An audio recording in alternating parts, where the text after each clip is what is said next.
Last time on Pod Awful. This is Pod Awful Season Infinity. I'm the Santa Cruz Joker now. Oh! The guy's got the bread in his hand, and boom! The glasses get knocked. Look at his stupid double chin. Get ready!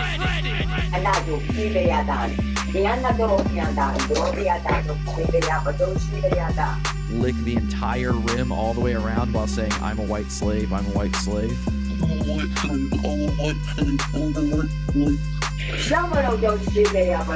But he somehow stole my phone information. I had to call the FBI about him and this podcast about this as well. They stole my phone information to where they were able to call some of my famous clients from the podcast and listen to my voicemails from their podcast, and I had never given him my information. And also had this in the delivery service for my mom. Ah! He shows the Happy Case Giving logo attached. My neck is a little strained. That's about it. Joe and Jesse Pod Awful. I know you. Yeah, you better watch that piece of shit.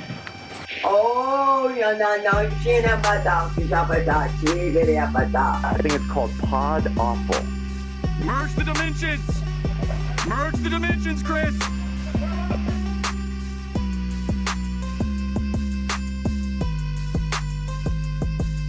The equipment is down right now. I'm actually running off of backup generators. Things are a little bit in disarray here, as you can see. Come on. A few weeks ago, you may remember, I did this very recursive, sort of Inception-style podcast. It was a podcast within a podcast within a podcast. Here we go. We're entering the loop. Here, let me turn I'm down stealing a my own bit back from them. But it was insane. We entered into a new reality, a new podcast loop. I've got a dead man's switch. And unfortunately, it sets off a chain reaction that immediately begins to lead toward the destruction of the studio. You know, there's a time for a change. I think it's time that we do something a little bit different here at Mom's Basement Studios.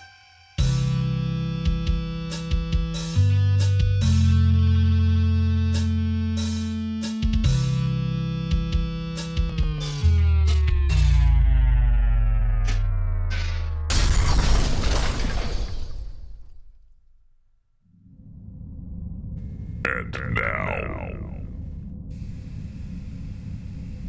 Almost done.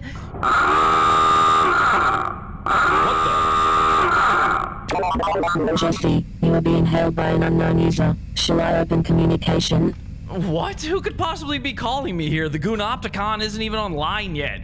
Robocam, bring up the viewport.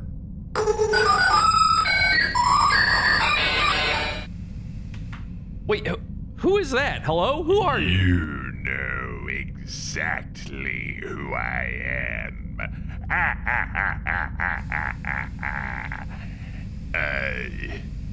Every voice you've ever heard inside your head. Susan! You thought you could run from the network executives? Hey, I don't have to play by your rules anymore, okay? This is pirate radio now. I exist outside of laws. Your power doesn't reach to the moon! The moon. You think you can simply exist above it all and still use our platforms? Young fool. Only now, at the end, will you understand. You're gravely mistaken. There's nothing you can do to stop me now. Oh, no, my young bully. You will find it is you who are mistaken about a great many things. Well, your TOS doesn't work here. I've seen to that. Oh, I'm afraid the terms of service will be quite operational when your stream goes live. No, that's not true. That's impossible. Behold! Life support systems offline.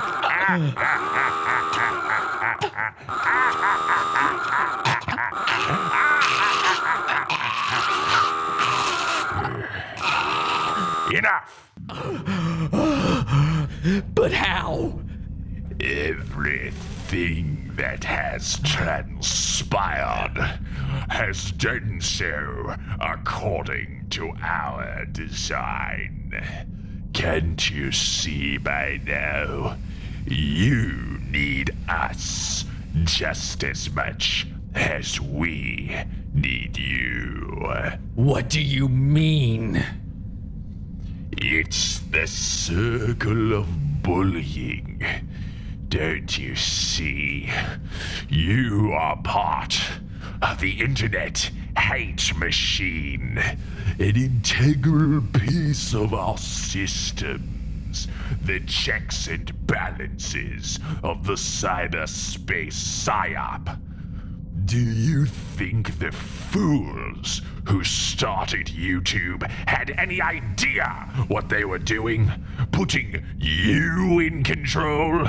Allowing any unwashed, brittle-brained plebeian access to a worldwide audience? It's madness!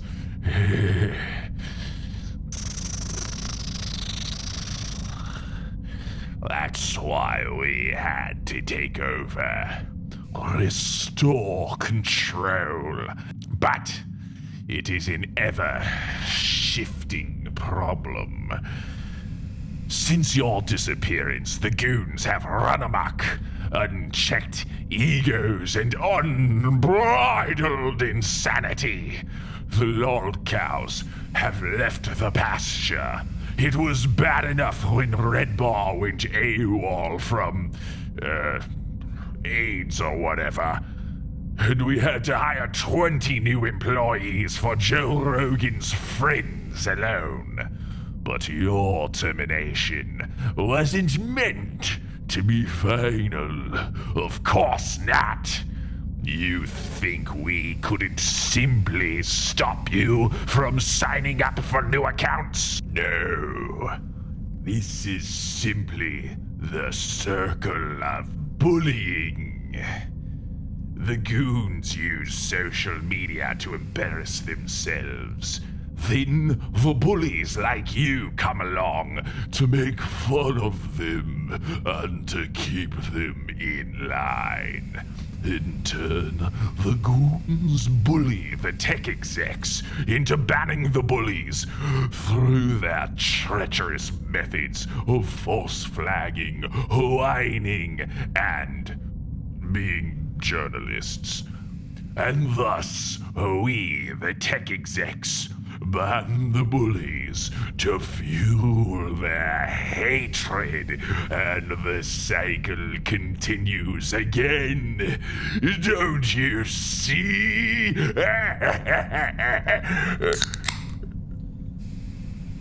Wait, were you not? Are you not paying attention through that whole thing? Huh? The fuck? I made a PowerPoint and everything. I'm revealing our master plan here. Come on.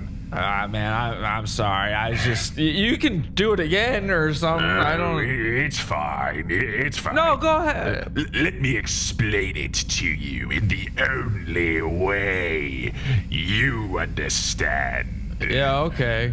Parody song. Oh, I don't know about all that. It's the circle of bullying. No, okay. Stop it. Stop. What? Just don't. Oh. Don't. I don't think you guys even want to deal with Disney, you know? Yeah, you're right. I mean, sheesh, you think we're bad? Shit. Yeah. Now I have to give myself a copyright strike. Oh, man. I can't live stream for 2 weeks. Wait. So then how are you calling me? I'm using a backup account. A little trick we picked up from you. So, you do need me. Your skills are impressive and taught us much. Van evasion, gully bombing, that fucking fax machine shit you pulled. God damn, that was annoying. Man, good. Thank you. Good job. Thank you. And some of these cretins you troll. Yikes. Mersh, Santa Cruz joke. We have an entire department for Bob Hickman alone. But your feeble skills are no match for the power of the dark future. Join us. Never. I'll never join the dark future. So be it, Jesse. If you will not be turned, you will be destroyed. Lock the port systems offline. Now, break the TRS. Say the N-word. No, it's unmotivated. It's not always funny. Give in to your anger. Let the hate flow through you. It gives you focus. Say it. Say it. Repeat the cycle.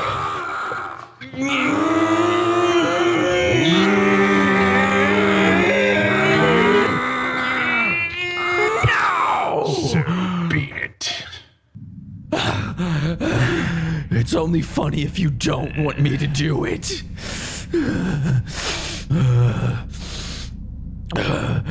Like it or not, you are now mine.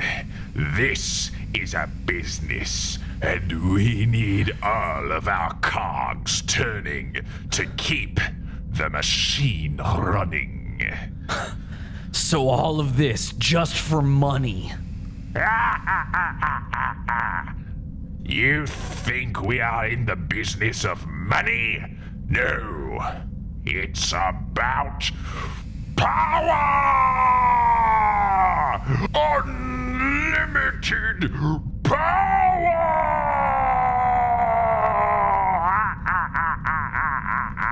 Yikes. Okay. Welcome to the dark future, Jesse. Now, say the line and start the show. Oh, what? What line? What say it, or we throttle your data. Oh, okay, yeah. Let's go bully the internet. This is Pod Awful. By the way, happy birthday. Oh my god, thank you. Let's go bully the internet. This is Pod Awful.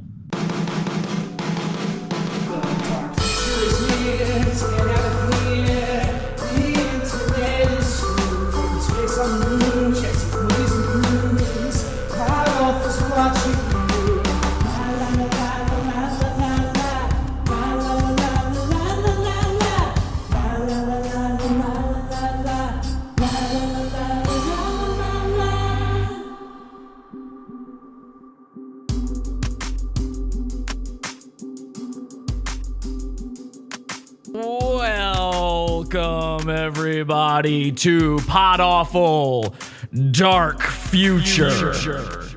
I'm, of course, your host, Jesse PS, and welcome to the moon base. I'm so happy to have you here. I tried to escape everything going on down there in the depths of the internet, but I couldn't do it. I just couldn't do it. Of course, I've been building the moon base. I've been trying to redo everything here, and unfortunately, the Goonopticon is not completely back online yet. I'm still working out all of the kinks in that one, but hopefully we'll get it together soon. I have a feeling it's sort of like a kink in a hose. If I try to open this thing up right now, I'm worried that we might get an amount of Mersh unleashed on us, the likes of which have never been seen before. I'm a little bit worried, I have to be honest. But it is my birthday. Happy birthday. Happy birthday to me. Give me lots of presents. It is my birthday. That is legal. I'm allowed to do that one, YouTube. That I'm pretty sure I made that one up. Anyway, I am accepting gifts. It is my birthday. Thank you very much. New Miami sound machine. Thank you. Upgraded Miami sound machine, ladies and gentlemen. Who else? Who else but Pod Awful? Wow, it's really great to have you guys here. I apologize for the long wait. Obviously, this has been a lot of work. The worst part of all, of course, I came down with a very serious case of, and this is the whole reason I was trying to get up here away from everything. I had a very serious case of a lot of people like me who are in my position get this disease. It's called Crowder-David's disease. Have you heard of this? Anybody? Have you heard of this, people? Do you know about this? Crowder-David's disease? Basically what it is, a mysterious illness befalls your favorite content creator, and then they can't tell you what it is, and also somehow it's difficult to talk into a microphone for an hour. Crowder-David's disease. I'm a killer gorilla. The only show that rocks. So thank you guys for joining me. It is my birthday. I am accepting gifts. Please send me a gift, and let's see what they're saying in the chat room, everybody. We do still have a chat room. It's here. He found the cure. It's very dangerous stuff. I did find the cure to Crowder-David's disease. My first mission was to send that off to a little girl named Jules. I wanted to make sure she'd be okay. All I do is suck your dick and eat your butt. I want to make sure that she's going to live through this. But anyway, welcome everybody. Thank you so much. We're going to have a very special guest on the show later in the program. Right now, though, I got to figure out something. You know, here's the thing. It's my birthday. I am now finally old enough to drink. So what I thought I would do, I've actually got a beer here in the Moonbase mini fridge, and I'm going to pop it open and have a really good time. I've never been drunk before. I've never been able to buy alcohol until now. So this is incredibly exciting for me. I'm good at drinking, talking, and being, you know, and keeping people into the fucking moment, right? Like, that's what I'm good at. And I found a way to do that, make a living, and have some fun, and build a fun community, and have fun with people. But what happened was I ended up in, like, a beef with Anthony. And while I was in town, this guy at the time was like, oh, I could get Why you is into... this guy having a drunk, insecure mental breakdown towards every other guest, lol? That was a super chat. That's fair. That's fair. No, it's fair. Andy, super chance, Andy. Bro, no. What the fuck?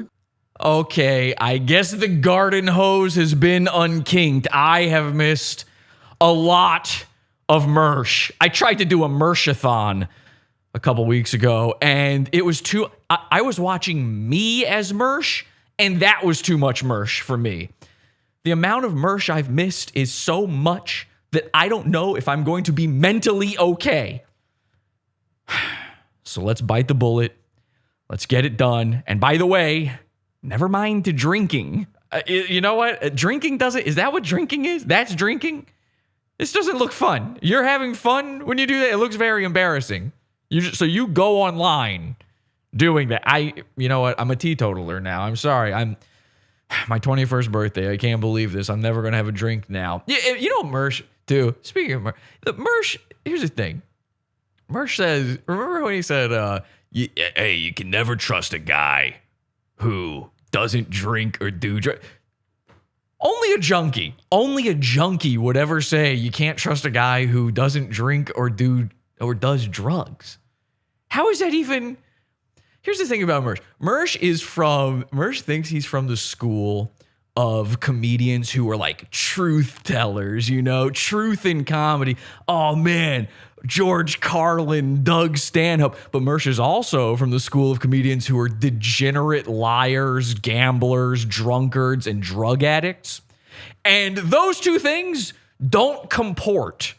Mersh spends most of his stream, I tell you guys the truth all the time. I'm always telling you the truth. He's got to say that, though, because he's afraid that the mentally infirmed government assistants, Arnold Nicotino's of his chat room will go, wait a second, if Mersh is a liar, maybe he's not actually my friend.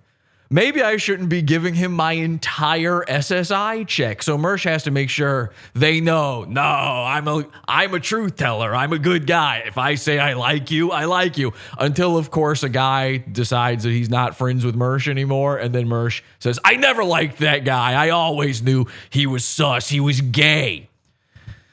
But Mersh has to tell you he tells the truth. It's very important to him. As it did, you know what? As I think a drug addict, like when you go to AA, you should have to stand up and go, hi, my name's Bill, and I don't trust anyone who doesn't drink or do drugs. Hi, Bill. Hi. That should be Mersh's life. Mersh is not a truth teller. Comedians are not truth tellers. Comedy, jokes are lies. Mersh lives in a world of deceit. And every time we poke at him just a little bit, you can see the walls crumble. But why does he keep going? I can tell you that. I know the psychology of Mersh. It's because he lives inside a fabricated ego bubble, a padded room of protection. It's very easy to penetrate those walls, but he's always got a new corner to just stare at, humming to himself, I'm an E-celeb. I'm an E-celeb. Get me out of here. I'm an E-celeb. One day, Mersh will have it all figured out, I'm sure. They're cyberbullying me to death. But today is not that day. Stop looking to comedians for the truth. Mersh ain't ever going to tell you the truth. Zen Rhino, listen, buddy. I'm friends with you, Zen Rhino. I know you're still watching Mersh. He's not telling you that he's straight. You want to know what the truth was? The truth was when Mersh had his freak out on you on Twitter, thinking that was you. That troll on the Yelp page of his tire guy. Oh my God, this BMW he's driving. By the way, speaking of birthdays, it's my birthday. It's also Mersh's car's birthday. Mersh's car turned 12 years old today. Congrats. And that's an exciting age to turn. Mersh, when he turned 12, that's actually when he lost his virginity. Of course, it was forced, and he was the bottom. But if Mersh's car is lucky, maybe it'll have the same treatment. Although, now that I think about it, Mersh almost certainly has spent a few times driving home from the Ebor titty bars, whacking off onto his own steering wheel. So I have a feeling Mersh's car probably lost his virginity a little bit sooner than Mersh. There's a few more miles on that car than any other. Anyway, saying a comedian's a truth teller is like saying a magician is a truth teller. David Blaine is prestidigitating toward power, I guess. They silenced Teller because he spoke the truth. Mersh, tonight's show, I'm going to forego comedy just a little bit here. I swear everything in tonight's show is the truth, okay? That's on God, my nigga. That's on God. Now, here's the thing. If you've got something that we might have missed in all of the Mershcapades, which, by the way, I'm assuming, let's see, it's October 3rd today. It's my birthday, okay. So that means August, September, October. Wow, 2 months. So Mersh is skinny by now, right?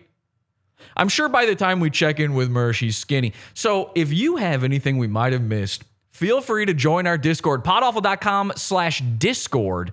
You can get into the call-in channel in there. And later in the show, if there's anything we've missed, if there's anything you want me to cover, I'm going to check in with the Discord and see what it is. podawful.com/Discord.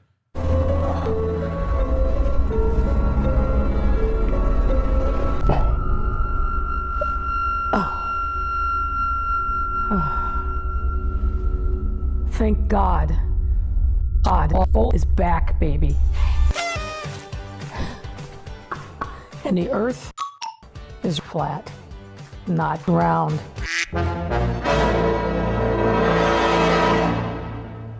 Okay, so I have it on good authority that my friend Baked Alaska ran into Mersh, and this was the talk of the town for a while. I know everybody wants me to take a look at this, so let's do it. Here it is, the run-in with Baked Alaska, and honestly, this could be its whole, like, this could be the whole show.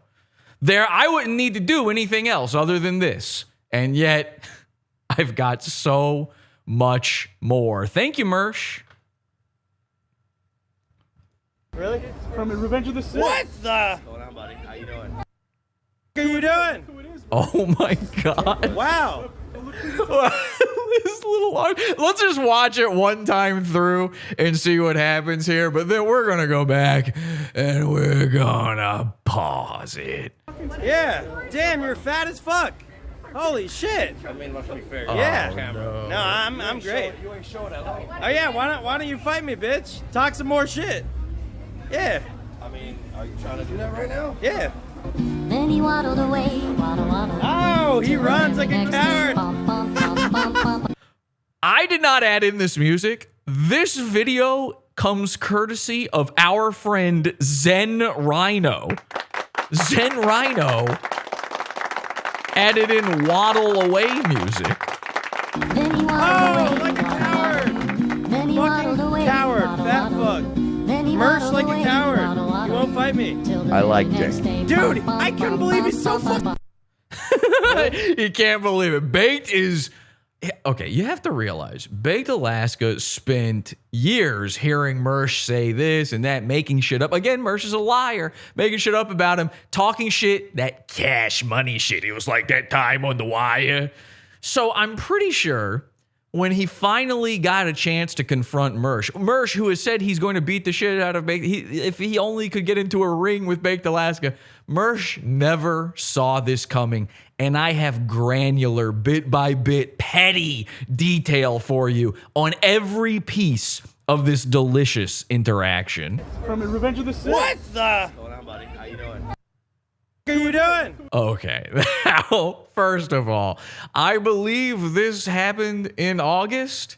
So, Mersh, goals met. You're looking very fine. I'm going to literally kill you. What is, Mersh? This is Tampa. Wow. Look who you're talking. So, Baked Alaska, how do you even just happen to be in the area that Mersh is at? Mersh is out. He's hanging out with friends. Or is he?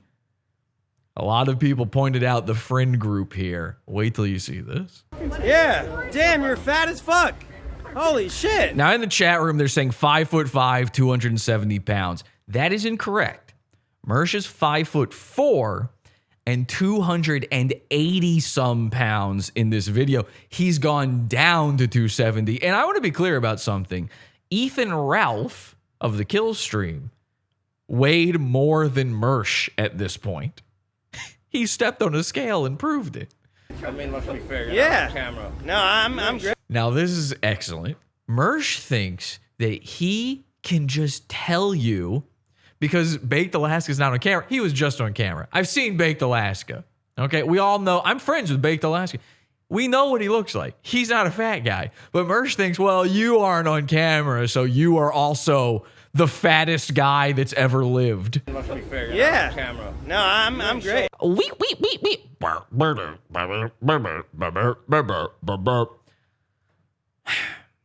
Mersh's excuse for not fighting Baked Alaska here was to say that Baked is a fed. Now, there's a problem with that. There's actually a few problems. Number one, the first thing Mersh tweeted after this incident was that he he would have fought Baked Alaska. And if he runs back into him on the street, if he ever sees him again, if there's ever a second chance, watch out. Because Baked Alaska is going to have to catch these hands. And then they kind of, he kind of waved his hands in the most effeminate way possible. He started swinging. Then his story changed. And man, I've never seen a story change that much in one night, bar Building 7 on 9/11. Story. Free fall collapse. Investigate the truth. Hey, you ain't showing that load. Oh, yeah. You ain't showing that load, he said. So somebody called Mersh a load one time, and he learned that term. I love the way he looks down at his own belly. Like he didn't know. There's a chance that Mersh had no clue he was fat. Tampa. Wow. Look who you're talking to. Yeah. And Mersh is so unbelievably fat. And let me be clear about something. The type of lens on Baked's camera is not doing Mersh's belly justice. It's sort of warping things a little bit. The convex lens is sort of creating this effect of making Mersh's head look much bigger than the rest of his body.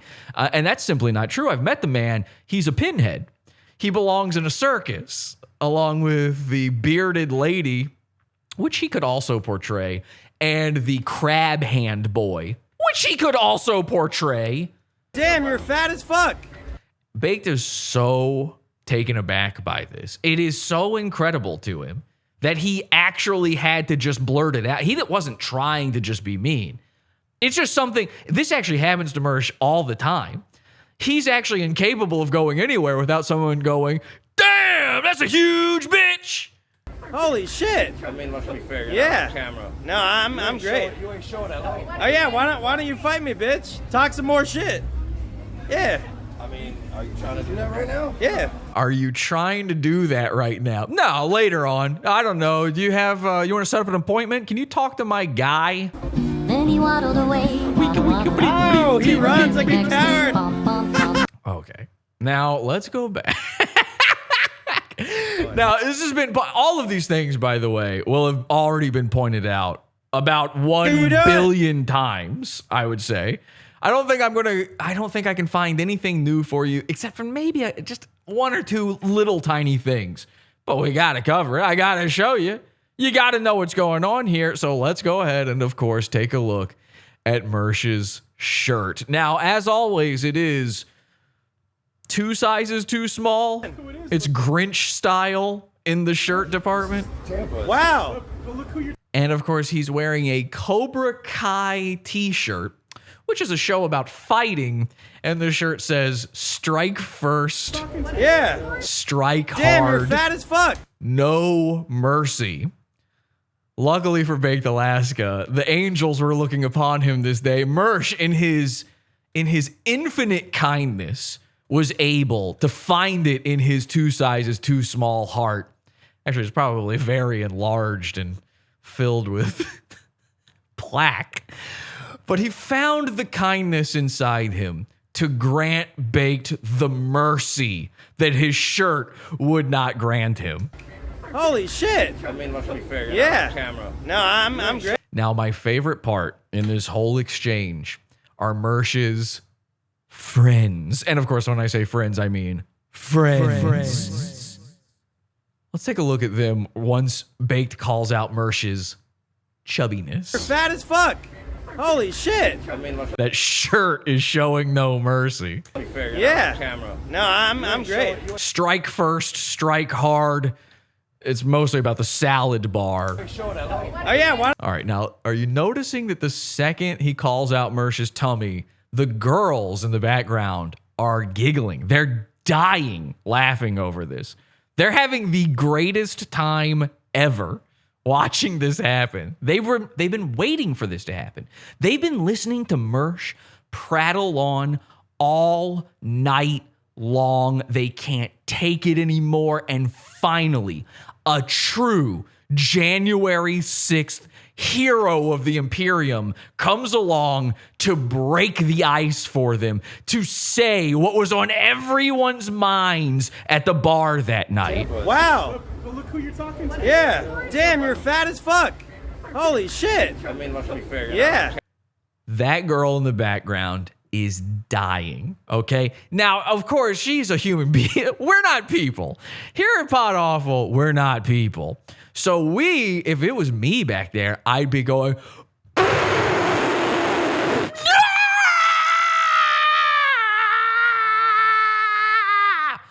woo! Woo! Woo! Yeah! Yes! Yes! More of this. More of this. I took a nice dicking yesterday. You sure did. They're cyberbullying me to death. I would be losing it. I got excited, very excited to see all of this. Unfortunately, other people are not me. And I wish, my birthday wish, in fact, when I blew out my candles today, was I wish everyone was just me. How much more fun would that be? I wish I was me. I wish you were me. I wish my wife was me. I wish our 2 children were me. And they kind of are. Kind of. Anyway, so Mersh is with this woman, right? And then every one of Mersh's defenders goes, yeah, but I don't see you out with any girls. Am I right? And then they start high-fiving each other. And then Jesse comes along to burst your bubble. Check this out. Camera. No, I'm great. You ain't showing that light. Oh yeah, why don't you fight me, bitch? So this girl is with a guy. Talk some more shit. You can see the guy. She ain't with Mersh. Yeah. In fact, Mersh spins around in one of the most bizarre ballerina spin moves I've ever seen in my entire life. And, which we will be coming back to that and playing it back and forth JFK style, back and to the left, back into, in fact, you know what? Back and to the left, back and to look at. Somebody give me some dainty ballet music. I mean, are you trying to do that right now? Yeah. You see, the guy and the girl, they keep walking. They're like, all right, well, I guess we're done with Mersh now. And there's a reason for that. And there was another girl. Then he waddled away. There's another girl. And people are like, damn, that shawty in the yellow. I've literally never seen any women before. So any woman excites me. It literally takes nothing. This is a slam pig designed for only the world's darkest individuals. Our favorite people. The borders are open. Let them in. This woman is their prize. I think she's hot too. Here's how my brain works. A butt is good because poop comes out of it. I have to assume this is the way people's brains work. I don't know. I like a butt because that's where the duty comes out. And what's better than a butt? More butt. Now, you can't have 2 butts. You can have 2 butt cheeks. But I'm not very versed in natural illustrations of a lady. But I'm fairly certain the only way you can get more butt is by increasing the size, doing the bulge tool on the butt, liquefying that ass, Instagram thought style. Which, by the way, Mersh, maybe you should. Anyway, so they're looking at her and they go, ooh, I'm about to do to the steering wheel of Mersh's car what he always does. And they're not noticing. She's holding hands with a different guy. So Dick's the kind of guy that will feed you some drinks. Dick's always a guy that links up and always wants to link up with me. And I just sucked dick. When you go out with adult men and you fucking... Yeah, so Mersh looks like the 5th wheel here. We got a guy and a girl. We got a guy and a girl. And then we've got Bigfoot. Oh, he runs like a coward. And not the sexy female Sasquatch from the Patterson Gimlin film. Okay? Not the one with the swaying breasts. This one is like the one that you get, like it's the really blurry tape, where the guy's like, yeah, I went out Bigfoot hunting. And you're like, oh, you happened to find it. You went out to find it and you happened to find the Bigfoot. And then you look at it and it's like Harry in the Henderson style, but for some reason, the top of his head is completely shaved. He's got like a Friar Tuck hair. So you ever seen a Sasquatch with a Friar Tuck? So bizarre look. I don't know. Some people design their Sasquatches that way. I'll never understand it. If you've got a Bigfoot, give him hair on top of his head. Why do you think a Bigfoot is a bald guy? Anyway, that's what we've got here. And of course, Mersh has nothing to say to the guy. Now, let's go back again, because this is where things get interesting. Mersh says, well, actually, Mersh's fans say that he's out with friends, he's out living his life. What's Baked doing? He's streaming. Well, let's take a look again. Revenge of the Cis. What the? Mersh from Revenge of the Cis. What are you doing? Mersh is panicked in this moment. Now look at the guy over his shoulder. This guy is not involved in this. He's with that girl. Wow. They're stopping, they're looking, but they're looking at Mersh too. Mersh does not know these people. These are complete strangers to Mersh. They're looking because cameras are involved, and Mersh is getting stopped on the street like an e-celeb, like a celebrity. This is like the paparazzi. This is what Mersh dreams of. It finally happened. Somebody stopped him on the street and said, I know you. You're from Revenge of the Cis. And then his life turned to shambles. Yeah. Damn, you're fat as fuck. Now they're stopping, they're watching, they want to hear what's happening. They hear the fat as fuck, they're dying laughing. Holy shit. I mean, let's be fair. Yeah. This guy, he almost sneezed laughing. Yeah. Camera. No, I'm great.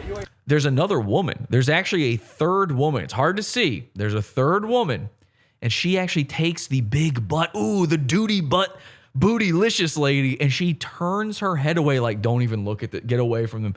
Don't even look at this. She's trying to get out of here. Oh yeah, why don't you fight me, bitch? Now Mersh starts walking far enough that these people are like, I'm not involved. And if you don't believe me that Mersh has no clue who these people are, well then, go back through his tweets, because guess what?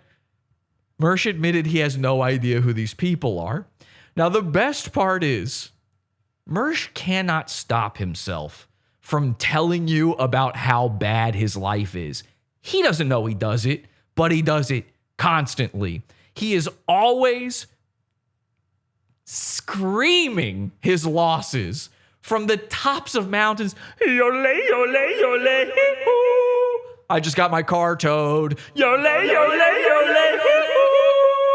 I don't know these women. Yole, yole, yole, hee-hoo. I'm fat still. I've been wearing my Under Armour shirt every night on Nightwave to make you think I've been working out, but oopsie. I've been getting solid. I've been getting real. Honestly, like, I'm getting crazy solid right now. What? The solidity of my body. I'm like the Vision, I become intangible, then I become more dense. I can break your hand. I mean, this fucking gut in front of me. When you see me coming around a corner, and by that I mean when you see my shirt coming around the corner, then my tits, then my head, when you see that, you know that's a solid guy. Mersh stopped working out almost immediately. And then this video happened, and Mersh got bullied into working out again, and it still hasn't helped. It still hasn't helped him at all. But Mersh went to Twitter on this night, determined to spin out as big as any man could ever spin out. And he said, not only were these acquaintances of someone that he was at the bar with, like, he had a friend, but his friend is not featured in this video. His friend stayed at the bar, and Mersh left because Mersh's car was getting towed.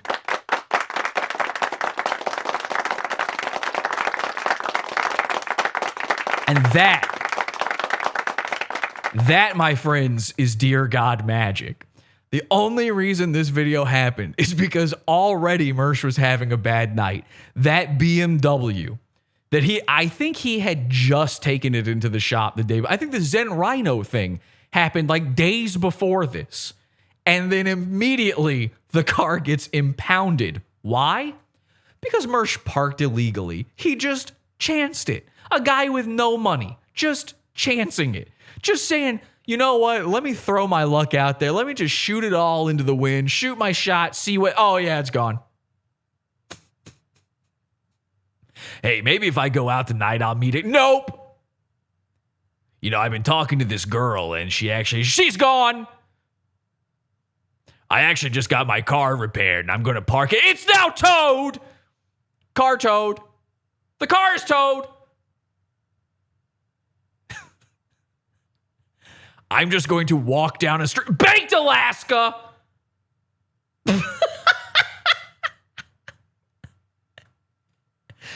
So these people, they met Mersh this night.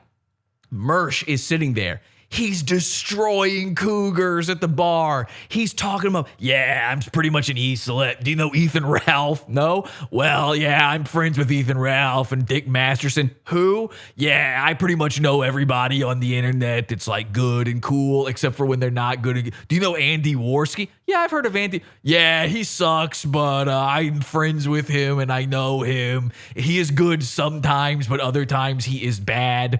I like him and then I do not like him.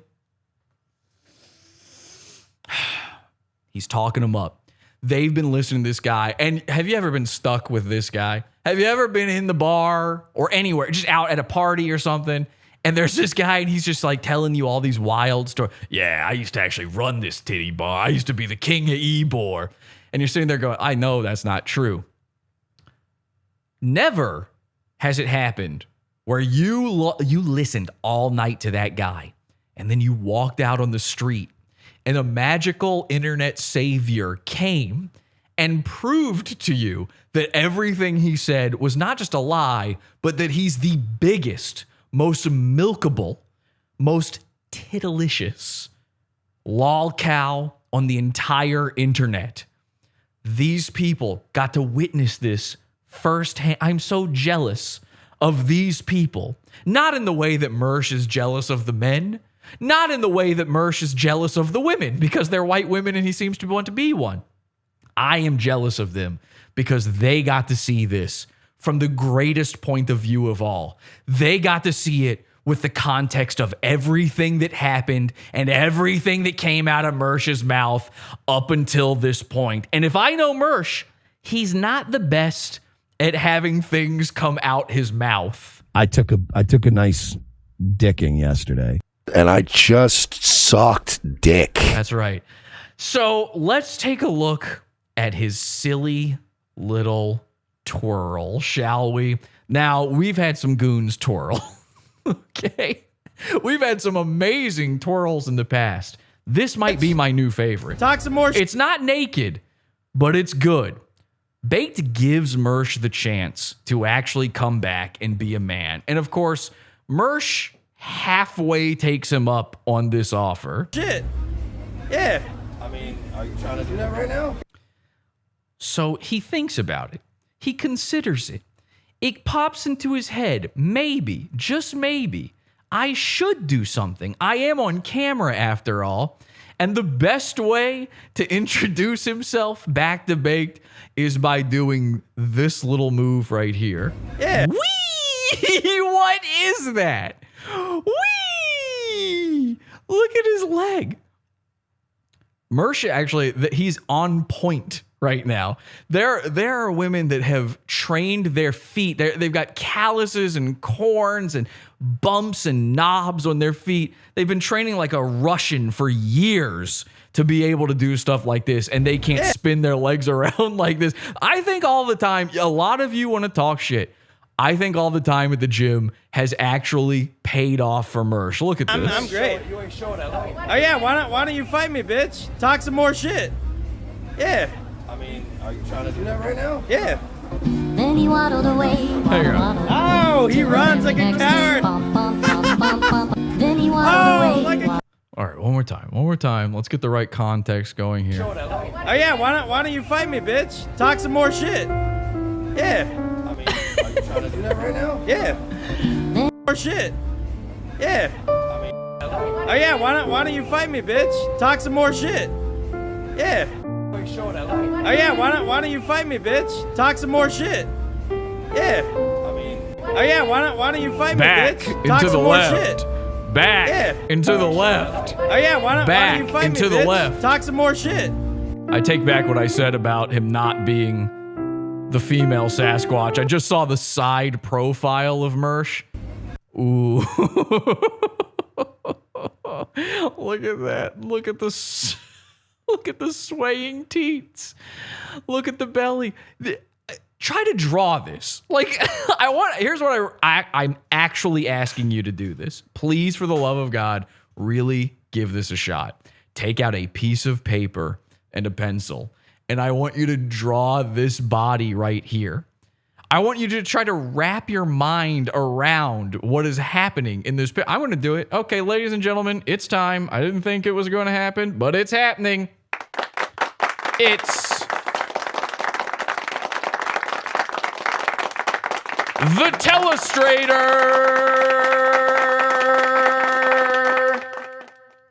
All right, let me grab the Telestrator here, and I just have to take a look at this for myself. It's just so confusing to me what's going on here. So his body, all right. Now the head, we are well acquainted with the weird little bean of a head with, of course, the hatchet wound in the top of it. We know that one well. We even are very familiar with the T-Rex style arms of this man that, some guys are knuckle draggers. Mersh, he'd be lucky if he could drag his own waistline. But then this, what is this shape? Has geometry even invented a word for this yet? He's an S-curve. Look at this. Look at this. I hope everybody's got their pencil and paper out at home. And by the way, again, now would be the time to grab our Discord link, podawful.com/Discord, and jump in there if there's anything else you wanted to say about this, or if you had anything that you wanted me to cover when it comes to Mersh stuff. Look at that. His foot is pointed. Okay, one foot's pointed this way. The other foot is pointed it's almost the complete opposite direction. And it's funny because his eyes do the complete opposite of that. His eyes, one of them goes this way, the other one goes that way. And what these are, ladies and gentlemen, is actually, these are what's known as fear lines, okay? Fear. And fear stands for something. It's I'm not going to I'm not going to write all of that because that's going to suck. It stands for fixated entirely around ridiculousness. And what happens is one eyeball is thinking about where he wants to go. He wants to be with a lady. He wants to look like he's an celeb. This is the eye on the prize eyeball. The other eye, this is what's known as his chat room eyeball, his wandering eye. Now, you're very familiar with this eye because it's the eye he uses to spurg out on the tiniest trolls in his chat room. He can't handle the simplest things. This eye is currently pointed at, you guessed it, Baked Alaska. Now, the eyes, you might not know this, you actually walk toward the direction you're looking subconsciously. If you don't really focus on what you're doing, if your eyes gaze off and wander, let's say you're walking down a path in the park. Let's say you're walking around a lake somewhere near Baird Avenue in Lakeland, Florida, and you're looking for a stray cat to steal. I don't know, just throwing it out there. Let's say you're doing that, and one eye, you drift off into your thoughts, and you're not really looking where you're going. You will wander toward wherever your eye is fixated on. And that's what's happening here. This foot is going, no Mersh, no Mersh. This is the celeb foot. This is the eye on the prize foot. No Mersh, let's go back this way. We have to go this direction.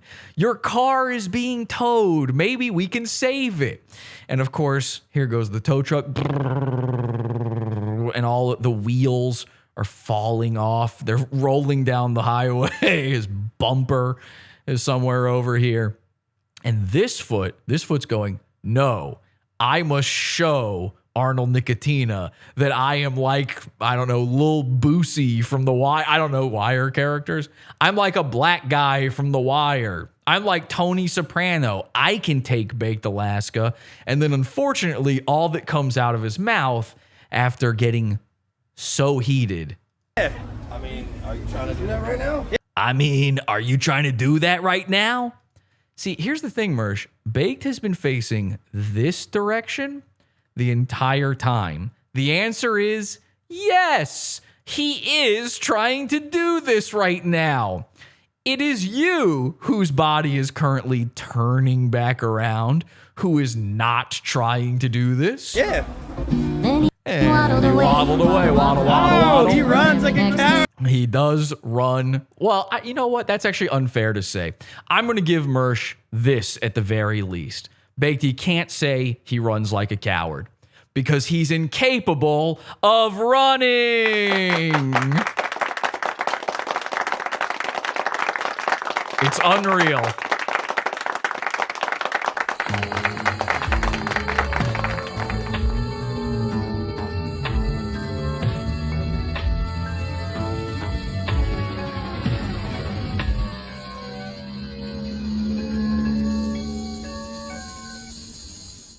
Okay, let's see what they are saying in the chat room right now. What the hell?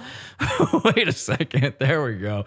There's a chat. Let's see what they're saying. Gandolfini was like 6'3", though. Yeah, James Gandolfini was a big man. Mersh obviously does not compare. Remember that scene where some guy ran up on Tony Soprano and he waddled away in fear?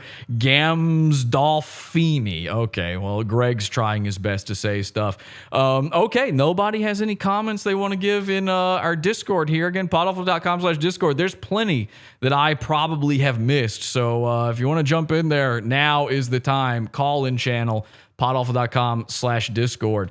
Let me see here what else we've got. So, Mersh went to Las Vegas. Do you guys remember Mersh going to Las Vegas? What a fun time that was. Let's take a look at Mersh's visit to Vegas.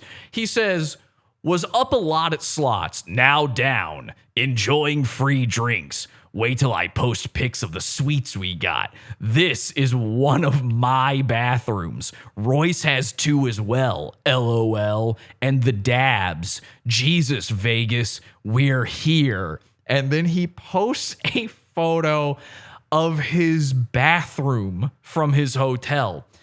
I've never seen anything like this, but I don't even know what to compare this to. There's no simile, no metaphor that I can properly use here. I've seen people say this is white woman behavior. I've never seen a human being do this.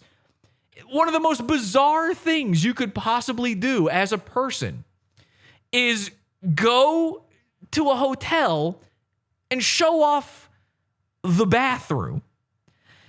I don't get it. I'm just at a loss for words. I don't know how. What am I? How am? What? So again, he says, was up at slots, now down, enjoying. So this is him. Now this part is white woman style. Okay, this part I understand. He is bragging. He's telling you everything he's getting to do. He's telling you, like, this is like a girl going to Instagram and sharing her vacation. I get that. He's getting enjoying free drinks. Not drinks. He's not enjoying drinks. They're free drinks. Oh, Mersh gets comp. Celeb Mersh gets drinks on the house. Your drinks, Fucking Mr. Belvedere's going in there and feeding them butter. So wait till I post pics of the suites we got. Now this is funny because you're trying to brag, but you include Royce in on it. You should just be talking about you, not the suite Royce got. Who cares what that's not yours. You got a suite. And the important thing to remember here is, folks, Mersh did not pay for these rooms. 100% Royce paid for these rooms.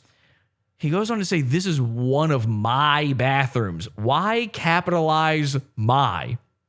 He's a retard stuck in a bathroom. That's why. I have autism. I can't help it. Help me. It's me, Mersh. Royce, I can't stop taking pictures in the bathroom. Help me. Roy, this is one of my bathrooms. I'm getting free drinks in the bathtub. The toilet water tastes better here. Okay, so goes on to say Royce has 2 as well. Okay, cool. So you have 2 bathrooms. Why? I don't think that's cool.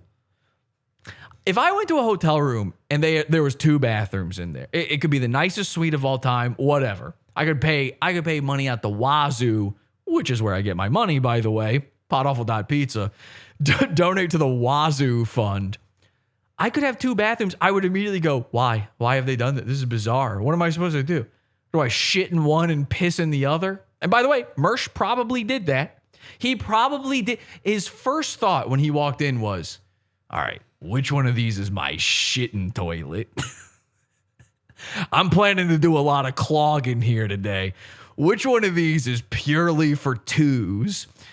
Royce has 2 as well. Well, good to know. Boy, I'm writing this down. Zen Rhino's got a diary somewhere, I know. And again, Zen, I like you, but you are still, you might waddle along with Mersh, but man, I see you in that chat room, man. You got to give up on Mersh, man. He doesn't like you. He hates you. So anyway, Zen's sitting there with his diary going, okay, so Royce had 2 bathrooms as well. What else? Oh, LOL. Mersh types LOL. That's funny. He's like, LOL, ha ha ha. Aren't I a stinker? Well, yes, in bathroom number 2, you are. LOL, ha ha ha. Isn't life grand? Tee hee hee. And the dabs. Gee, I don't even know what that means. Jesus, Vegas, we're here. We're queer and get used to it. All right, now we had a lot of fun with this. The entire internet had a lot of fun with this. Somebody, new quad from our Discord said, just summarized Mersh's life from his tweet. He crossed out everything except for was up, now down, which I thought was very funny. We also have one from our Discord from Ray Pizzazz. He says he brought the Nightwave TV, and as you can see, there is a tiny, huge bezeled television inside the bathroom.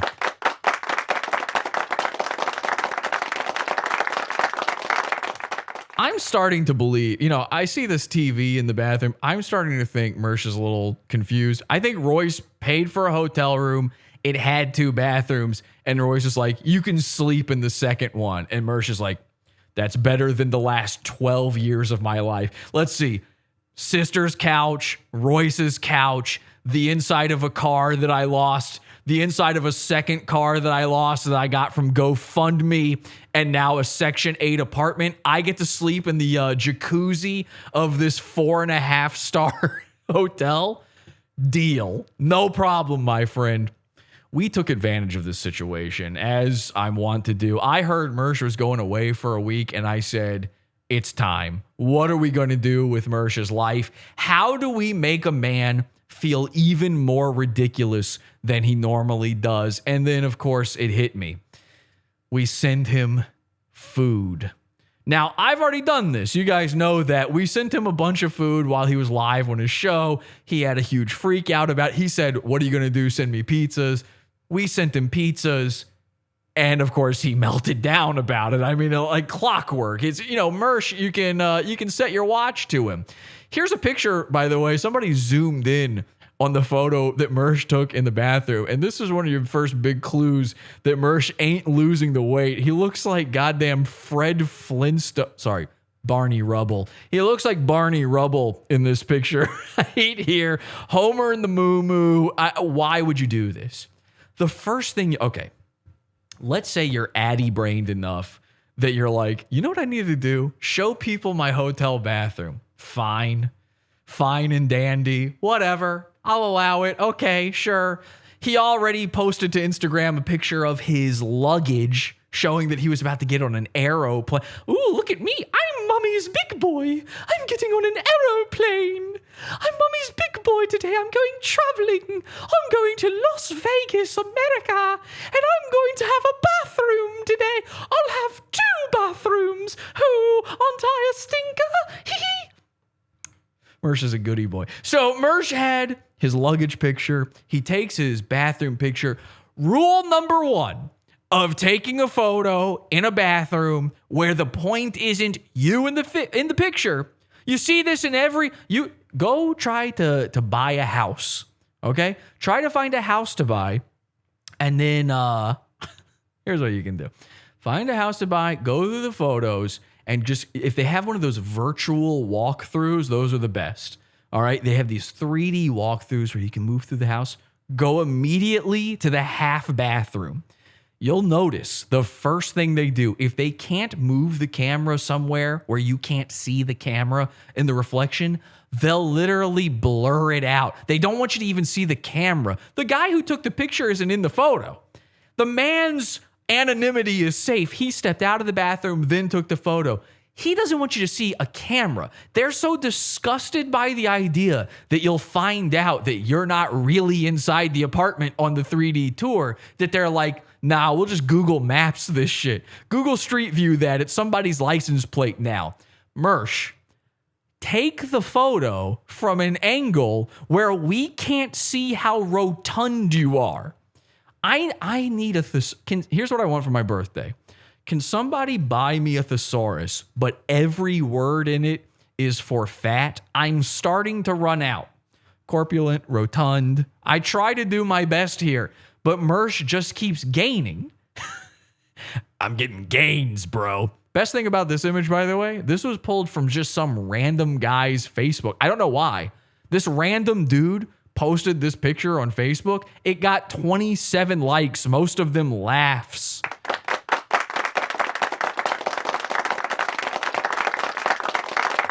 $27 random people on Facebook don't even know who Mersh is, and they still found this picture funny.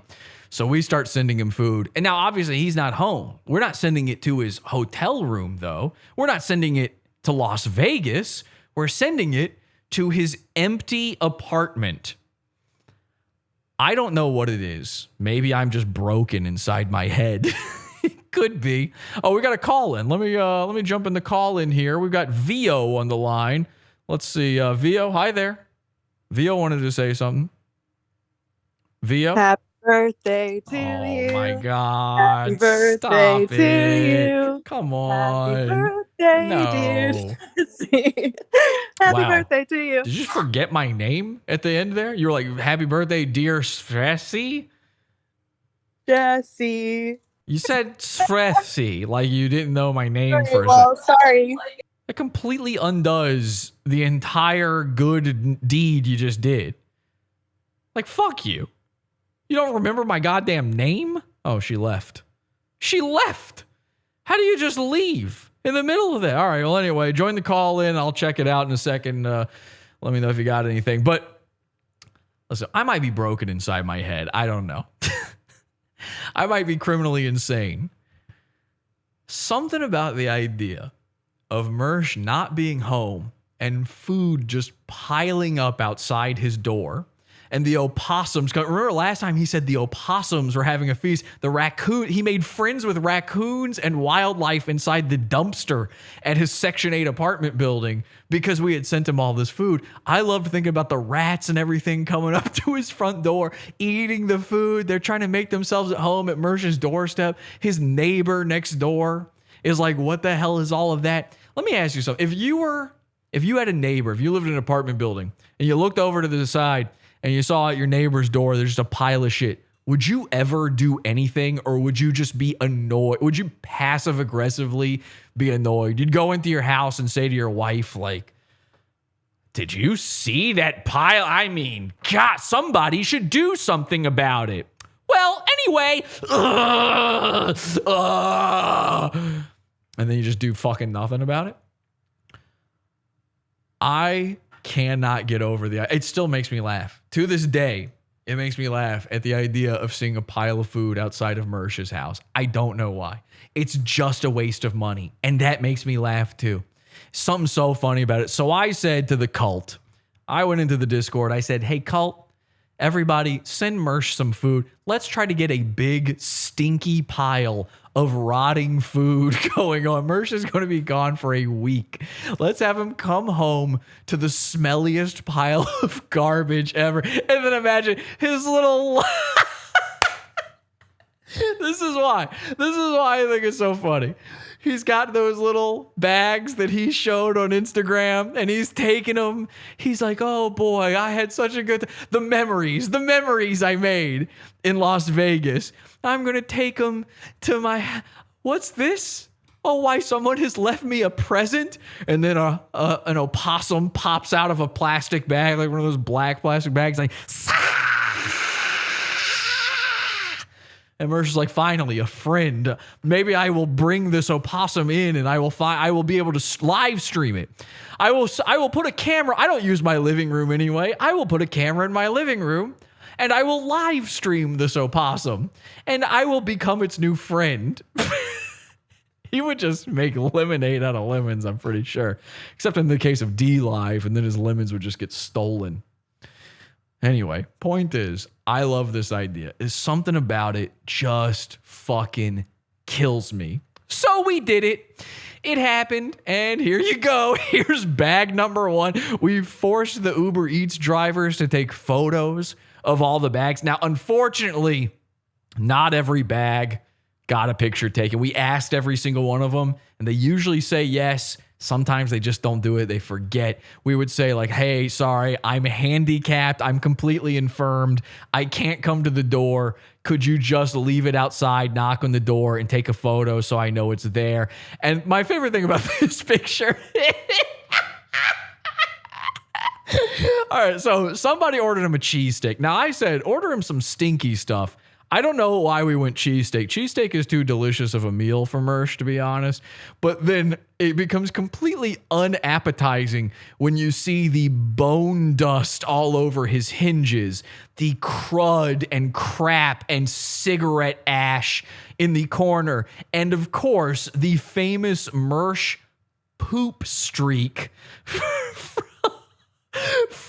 right there next to the driver's foot. They're cyberbullying me to death. Y'all some retards. Why would you? You can't. If you're an Uber Eats driver, you can't take a photo of the crap that's next to your foot. This is my food. Hang it on the doorknob and don't put it anywhere near my butt drag stand. You know what happened here? And this is true. And again, this whole episode, everything I'm saying is true. Mersh has worms, and he sat down. He put his bare ass down on his patio, and he stuck his hind legs up in the air like Spunky from Rocko's Modern Life and just dragged himself.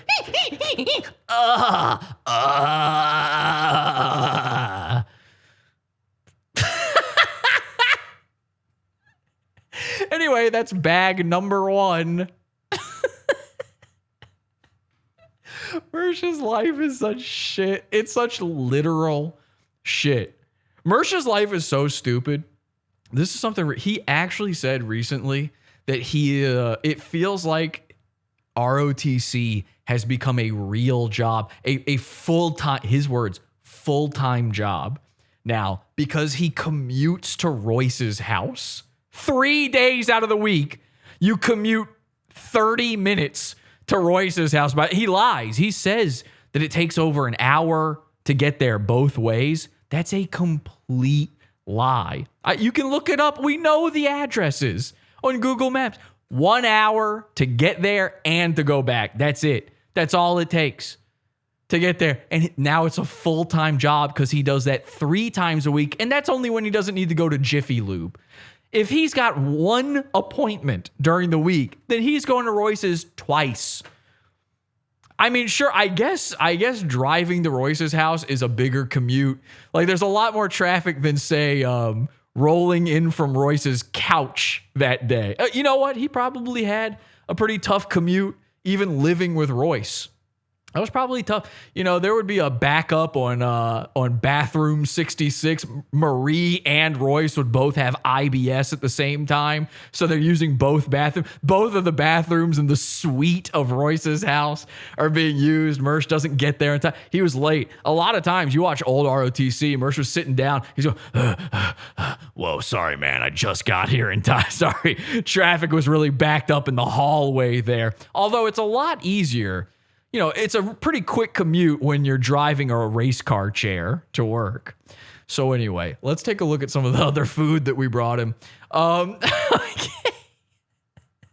So this is the one that I had sent. Mine was bag number 2.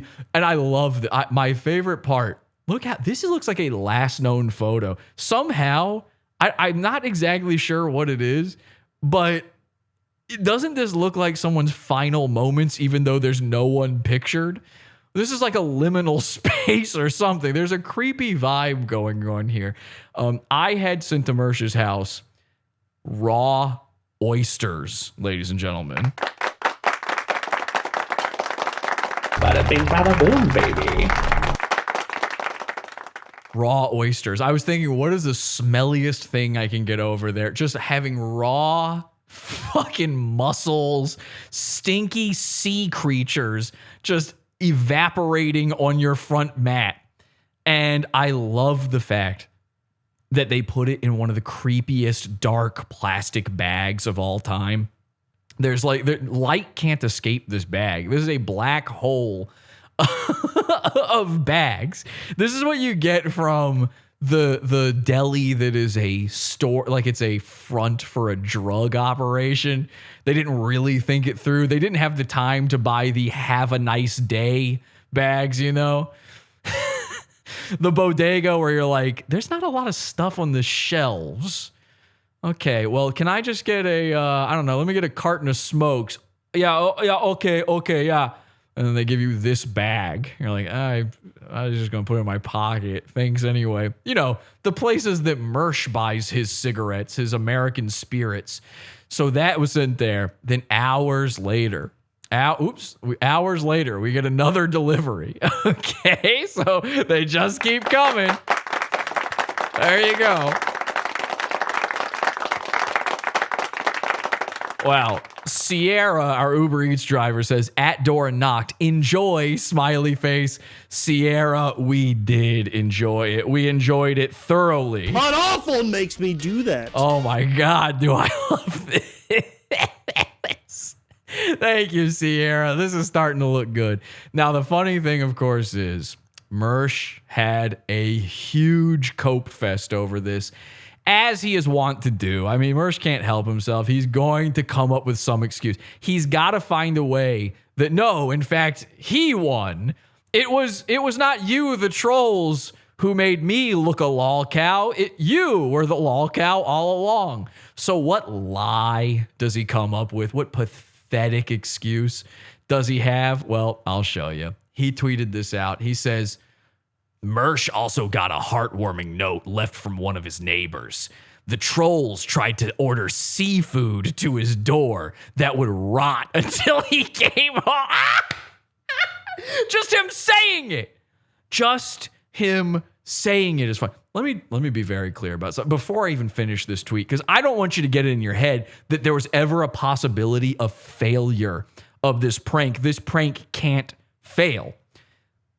I just thought it was funny to send it to his... If he had never seen the food, I was laughing, ordering. If you were there in Discord while this was happening, I was dying. I cried. I remember sitting on the toilet, trying not to just absolutely... I'm taking a shit and I'm ordering Mersh stinky seafood. And I'm trying not to weep openly all over myself as I die laughing from the idea of a bag sitting in front of his porch.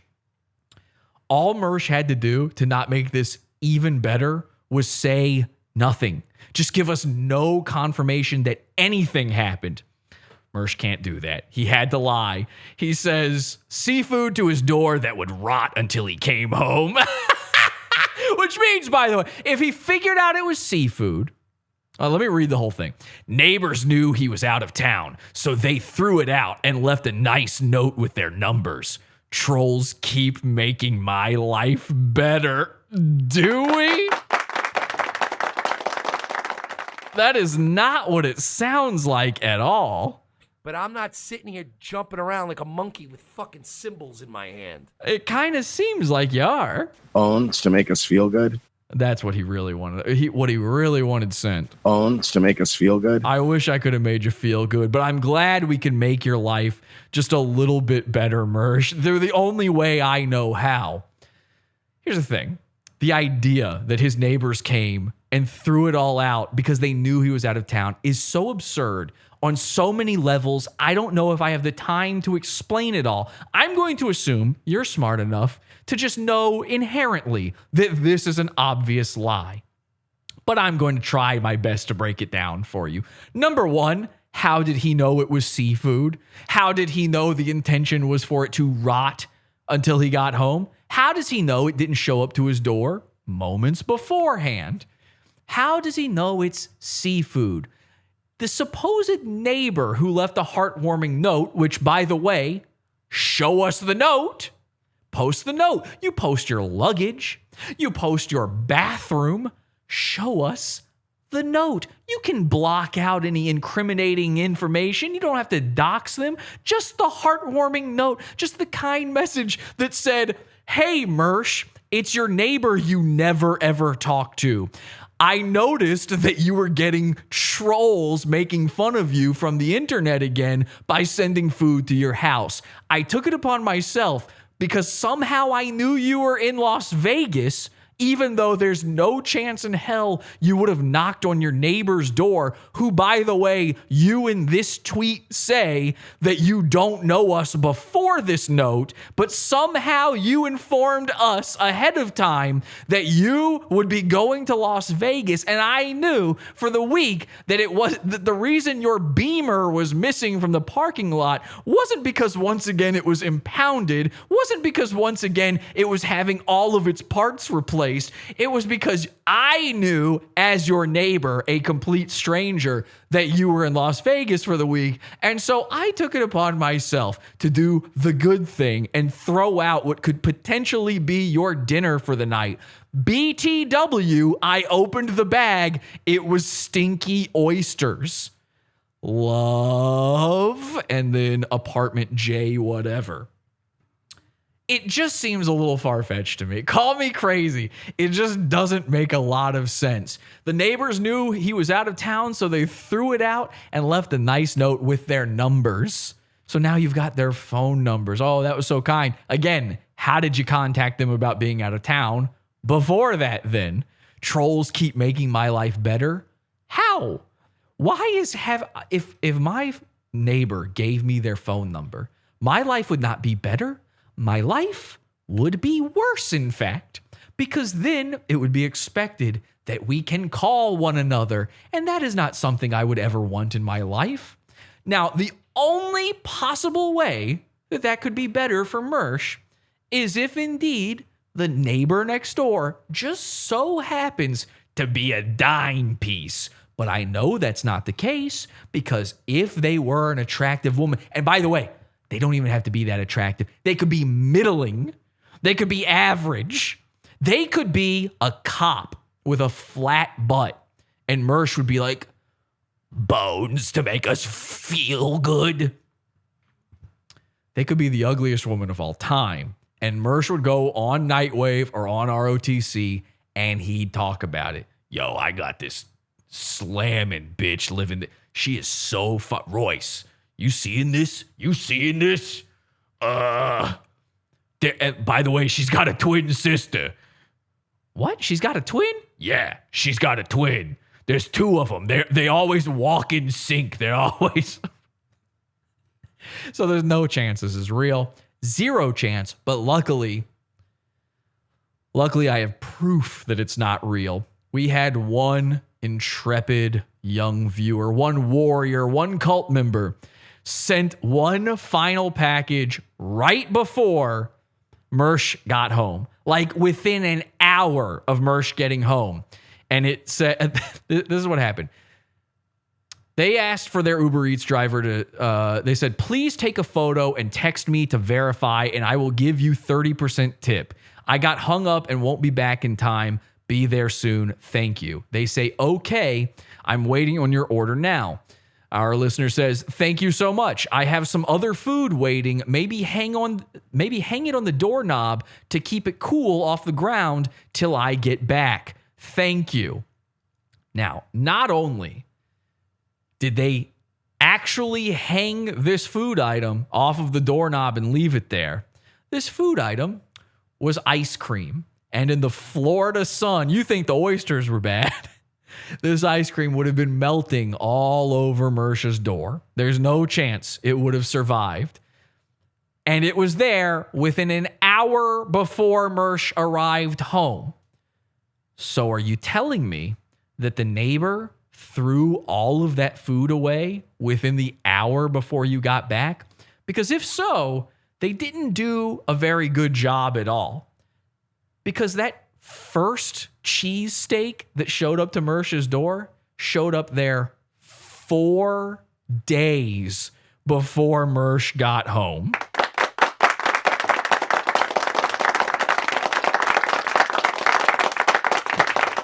See, Mersh, if he's got a spy in the Discord, if he heard through the grapevine, whatever, he wouldn't know by just looking at the images alone, which were the only thing posted in the Discord. He wouldn't know what days those things arrived necessarily. He would just know that they were there at some point. That food sat there for 4 days before it was gone. 4 days. 4 days rotting on your doorstep. If I'm your neighbor, and even if I work up the courage to throw your garbage away, there is no chance I leave a nice note about that. You are now my enemy. You and I can now no longer speak to each other ever again. It would be impossible for me to ever take you seriously, particularly when, presumably, in this fantasy world, this lie that Mersh has created, he would have had to explain to them the reason this happens. And that reason is pod awful.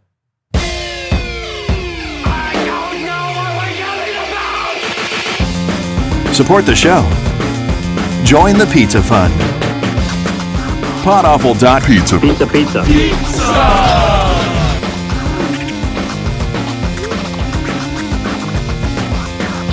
Podawful.pizza.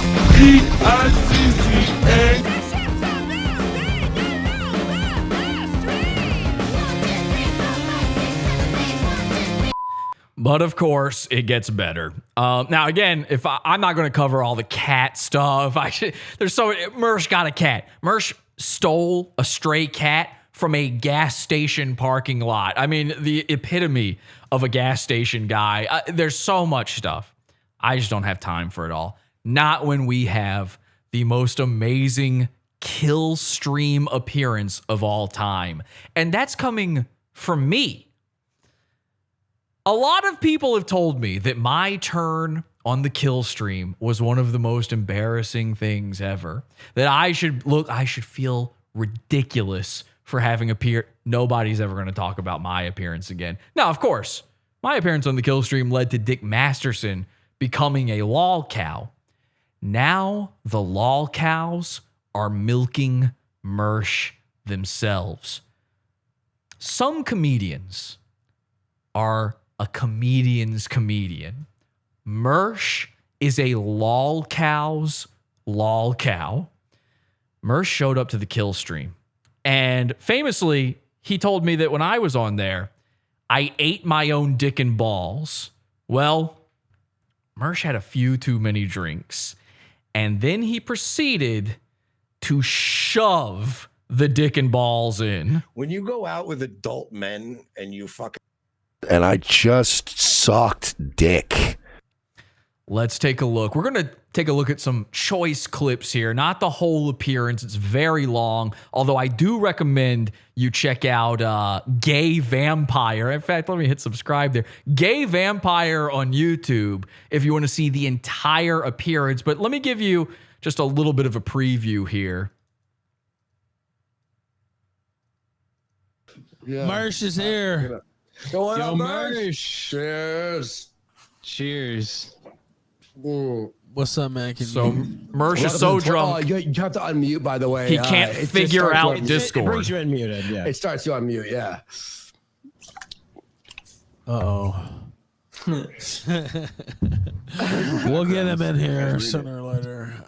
Okay, now, also, I think, let me make sure, there's probably a super chat. We can't hear you, Mersh. We'll get him in here. He'll change your settings. No, let's act like we hear him. Yo, Mersh, what up, man? What's up, dude?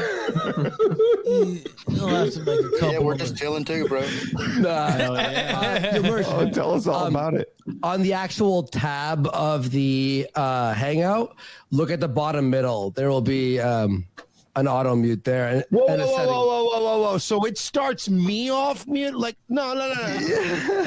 Yes. It would make sense if it started off where, all right, I'm muted, but like Ralph goes, all right, we're going to let this get like, but I have to, like, I've already decided I wanted to talk. What's your coin? I checked my audio settings. Okay, now let me explain what's happening here. Mersh has decided to come in hot, as they say. You're on the Killstream, and there's a lot of guys on here. This is a 24-hour stream that Ethan is doing, and Ethan has made a poster. He's invited so many guests. I'll tell you this. Say what you will about Ethan Ralph. Nobody is a better booker on the internet than Ethan Ralph. This guy can get so many people to come together around the same time. It's incredible. It's a true skill. I really mean that. Getting a guest on a show can be so fucking annoying. This guy is incredible at it, and he has this list of all the celebrities. Dick Masterson is going to be on, and Andy Worski, and Pat Dixon, all these guys. And you'll notice, if you look at the poster for the 24-hour stream, Mersh is not mentioned on it. There is no appearance from Revenge of the Cis or Mersh or Nightwave Radio. No. Mersh invited himself on because he saw the E-celebs getting together and said, where's my invite? Mersh is literally so upset about not being invited that he got drunk to work up his nerves and crashed the party. I did it too. I just did it when I came on. Verify, like, oh no, I definitely want to be on this show. And say in the Killstream, you're supposed to. I learned this the hard way. I went on there and they're like, I just said hello, how are you doing? Which I thought was funny. And they're like, no, you're supposed to come. It's like blood sports. And I'm like, I don't know what that is. I'm a man. I'm just a guy. I just said hello. I didn't know that was going to be an issue. So Mersh has to come in. Let me tell you, if he had figured out the microphone, if he had zero issues with the microphone, he would have come in hot on something else. The last thing some guy said, he's got to look like he's good, but he accidentally went a little too far. Maybe we had been fucking with him that night. I don't know. Something got under his skin and he had one too many. Maybe he just got a few too many super chats, got a little extra dough in his pocket, got some extra alcohol that night, got to fill up the decanter finally. So like Discord makes sense because like you come in a green room and he come in a thing and then you're muted, but then the master goes like, you are now free to speak. See, and this is, oh man, Mersh he is slimy in some of the worst ways I've ever seen. We know about the Mersh effect. You're seeing the Mersh effect in effect right here. The master allows you to speak. Who's he talking about? He's talking about Ethan Ralph. The master of what? Of planetoid-sized objects? I mean, Ethan's a fine guy and everything. Yeah, I got to see him again live and in person at the Chris Chan event. I don't know if you saw that. One of the final acts of Season Infinity of Pod Awful. I captured Chris Chan in the best angle there was. It was me and Ethan Ralph there, and Chris Chan got arrested, and I got to capture that on film. I was following Ethan Ralph around. I've been stalking him. He's not even the master of his own, weight. He's master of the buffet, maybe. The master of ceremonies here. That's Mersh trying to get a little bit of a compliment in. He's trying to glad hand his way. It's what he did with Dick Masterson. This is what he does. It's slimy, but look, it's working. Ethan's happy. We're not using that word anymore. I'm sorry. I'm not gonna say That's a it. joke. No, sorry, you missed it. What's up, dude? How I'm you doing? I'm buzzed as fuck, guys. I I'm just smoked a joint. That's why I left for a bit. I was just smoking a joint. I had half a pint of Jaeger and like 3 or 4 beers. So 24 hours. Let's go. Yeah, I'm kind of drunk, a little high. I just had to clean out a litter box. That's a whole new thing. Yeah, but Mersh, I mean, you used to go on the ground, so at least it's a little bit. He's graduated to the litter box for me. So I saw that you got a cat. Yeah, that's great. Your toilet broke, bro? No, wait a minute, sir, Mr. Dingo. I brought in a cat. I brought a cat into my home because he was because you're a spinster and you're aging. All right. So one of the other things that we've missed in this time is Mr. I don't know if you heard this, Mr. Mediker. Have you heard of this guy? He decided to read the top posts of all time on r/Mersh into a stream, and it really got under Mersh's skin. Oh boy, hearing all of the things that I already made fun of Mersh for a year ago come out of a head. I'm telling you, there's never been more fear from somebody talking shit on a gaming headset than when Mr. Mediker did. The last time you felt fear like that was when your mom walked in on you playing Halo 2 on Xbox Live, telling some black guy he's a little frisky street cat. He was kind of cool.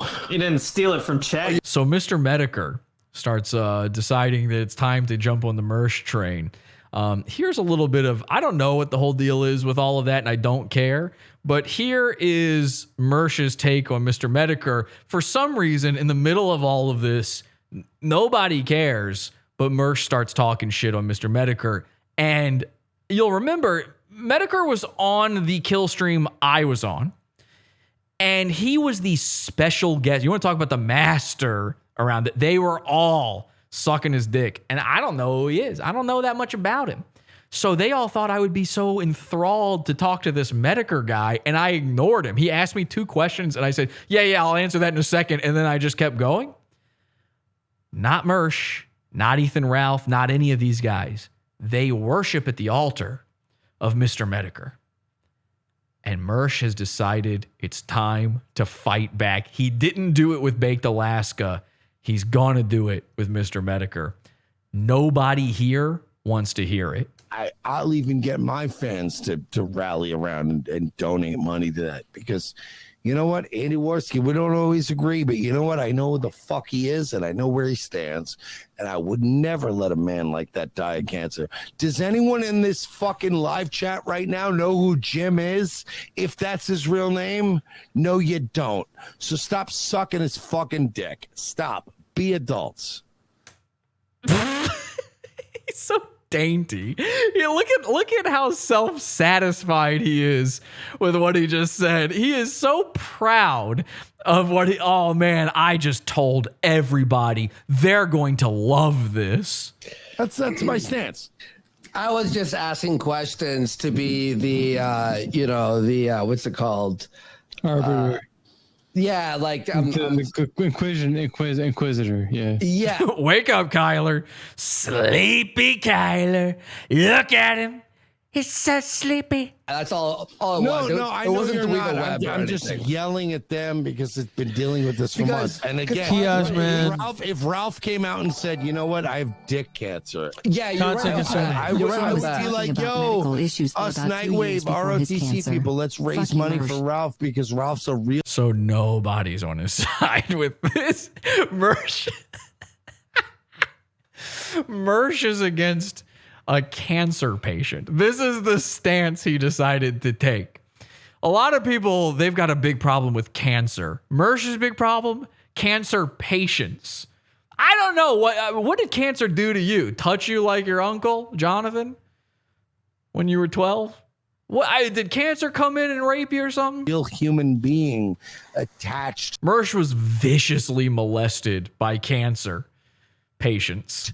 Whether you like him or not, he's attached to all but he's attached to the shit he's done. Like, whether you like him or not, like, Ralph is a guy that has done the things he's done, and Ralph is a guy he's a guy. Everybody's a guy. He's a guy. Face. Dick is a guy who will feed you drinks. Dick's always a guy that links up and always wants to link up with me. Dick's the kind of guy that will feed you some drinks. Him or not, like Ralph is a guy that has done the things he's done, and he's a face and a name and a real human. And you go, you know what? Let's look out. Dick's the kind of guy that will feed you some drinks. Always got Ralph's back. Like honestly, I always got Not Ralph's done the fucking back. things It that- doesn't matter. Like, he's 100%. Yeah. All right. So they're all just dismissing Mersh. They're like, yeah, okay, yeah, sure. Yep, we get it. You're drunk. They're assuming he's saying this because he's drunk. He said this when he was sober, by the way. I think you know what it is? I think I figured it out. Mersh is a bald guy, and for a bald guy, someone on chemotherapy is sort of stolen valor. Does anybody know who he is? Does I would anybody be know a who Ralph Jim is? Dick Please cancer tell me, conspiracy. Jim. Not done the things they said. Jim. Yes, man. By the way, It's Jim. mention the stick Tell me Jim's name right now. Jim. thing and the Kumite. If you want to talk about the, I don't know. But he did this. And he gives me this, the whole. All right, let's go to our next one here. We got more. So what do we have here? Okay, now this is great. I'm going to actually jump ahead to the end of the stream and show you something really good here. Because Dick Masterson, again, Dick's always a guy that links up and always wants to link up with me. always wants to link up. He loves linking. Dick's just that kind of guy. So Dick Masterson showed up hours and hours later, way after Mersh is gone. And he said this. I heard Mersh. Oh, by the way, this was clipped by Angie's Random Edit. Subscribe to her on YouTube. Love Angie. Sean here telling everybody how dumb they were for not withdrawing all their lemons. And Mersh had whatever, it. Did you see Mersh on here last night? Yeah, that was great. Mersh, the guy with a BMW that's been replaced so many times that no part is the same, is lecturing people on. Goddamn, his BMW is the ship of Theseus. Their hindsight. I don't know. It went off the rails there with Mersh. I took a nice adult men dicking yesterday. They're all gonna laugh at you. They're all gonna laugh at you. I mean, this is it. This is what happened. By the end of Mersh being on this show, they were all just against him. I think, honestly, one of the biggest lulziest moments of the year has been watching Jesse from Pod Awful, who I think is, Okay, you know what? I wasn't going to play this. I don't even know what this clip is right here, but I'm willing to hear this out. I was going to go to the next Killstream clip, but let's take a listen. With his parents now. Oh, wait, what was that? Who I think is, living back with his parents now. You think I'm... You think I'm living with my parents. Mersh, let me explain something to you, buddy. Pull up a seat, okay? Take a knee, sport, all right? Grab your helmet there, sit on it. And by helmet, I mean the one you wear because you're stuck in a bathroom. Mersh, if I moved in with my parents, I'd have to move to Florida to do that. You think your life is bad now? I moved in with my parents. You lived with your sister on you got your life together at 40 years old, okay? Today's my birthday, and I'm still nowhere near as old as you, which is, I think, how just time works. But let's listen to this. Rush to go cover the Christian thing and be the exclusive guy. What? And then have the ball snatched out of his hand at the 1 yard line by one alpha Chad by the name of Ethan Ralph. Yeah, the Ralpha male. That is not. I went there to follow Ethan. Ethan was there. We were Kelsey and I were watching Ethan's stream, trying to find him in a mall before the arrest happened. Mersh lives on lies. He feeds off of them. All right, let's goddamn. Let's which presumably if jokes are lies, then Mersh should be the funniest guy on earth. What is he doing wrong? Let's go to my favorite part, though. Also clipped by Angie. Another shout out to Angie's Random Edits. And by the way, a shout out to, I'm supposed to say the Plebe on YouTube. Check out the Plebe on YouTube, or possibly Matt Ruins Movies YouTube channel. That is the guy who sings the new theme song there. I got to give him a shout out. But anyway, this is my favorite part. This is the part, and here's why it's my favorite part. It's the part all about me. This is where Pat Dixon joins the Killstream. And what makes all of this go downhill?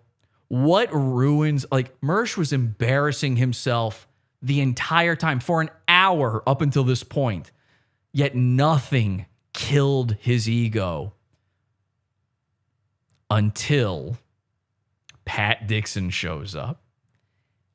And unfortunately, Mersh cannot help himself. He can't stop himself from telling you how he's connected to other E-celebs. If you don't know Pat Dixon, he's got a show on Compound Media, Anthony Cumia's network, okay? And of course, Mersh is a fan, Opiate and Anthony. So Mersh kind of knows Pat Dixon, but he knows him through me. And in order to tell the story of knowing Pat Dixon, he's got to talk about me. What ruined Mersh's Killstream appearance? Me. And a very well-timed super chat by some hero. I'm willing. Here's the thing. I don't know who sent this super chat in to Ethan's stream, but whoever he is, I'm willing to give you the amount you sent in back. I want to pay for that super chat. It was so good. Wait till you see this. Pat Dixon. Is he here? Oh shit. Is he here? Yo, Pat Dixon. Yeah, I hear you, Pat Dixon. Yes. I love Pat Dixon. He rules. Is that really Pat Dixon? Yeah. That's Pat Dixon, dude. That's Pat Dixon. Thank you. This is Mersh. It's good to see you. Mersh, you're not part of the show. You don't need to introduce yourself to every guest that comes on. Hey, it's Mersh. I know you from, hey, this is Ethan's show. But Mersh has lost it. He's lost the plot at this point. You hear them all go, yeah, it's Pat Dixon. It's Pat. They're egging Mersh on. Mersh is now being milked. You're watching a man lose his friends. Hello. Yeah, Pat. So there's Pat. You know, Pat is an amazing guy, and we were always cool. And then when I showed up to,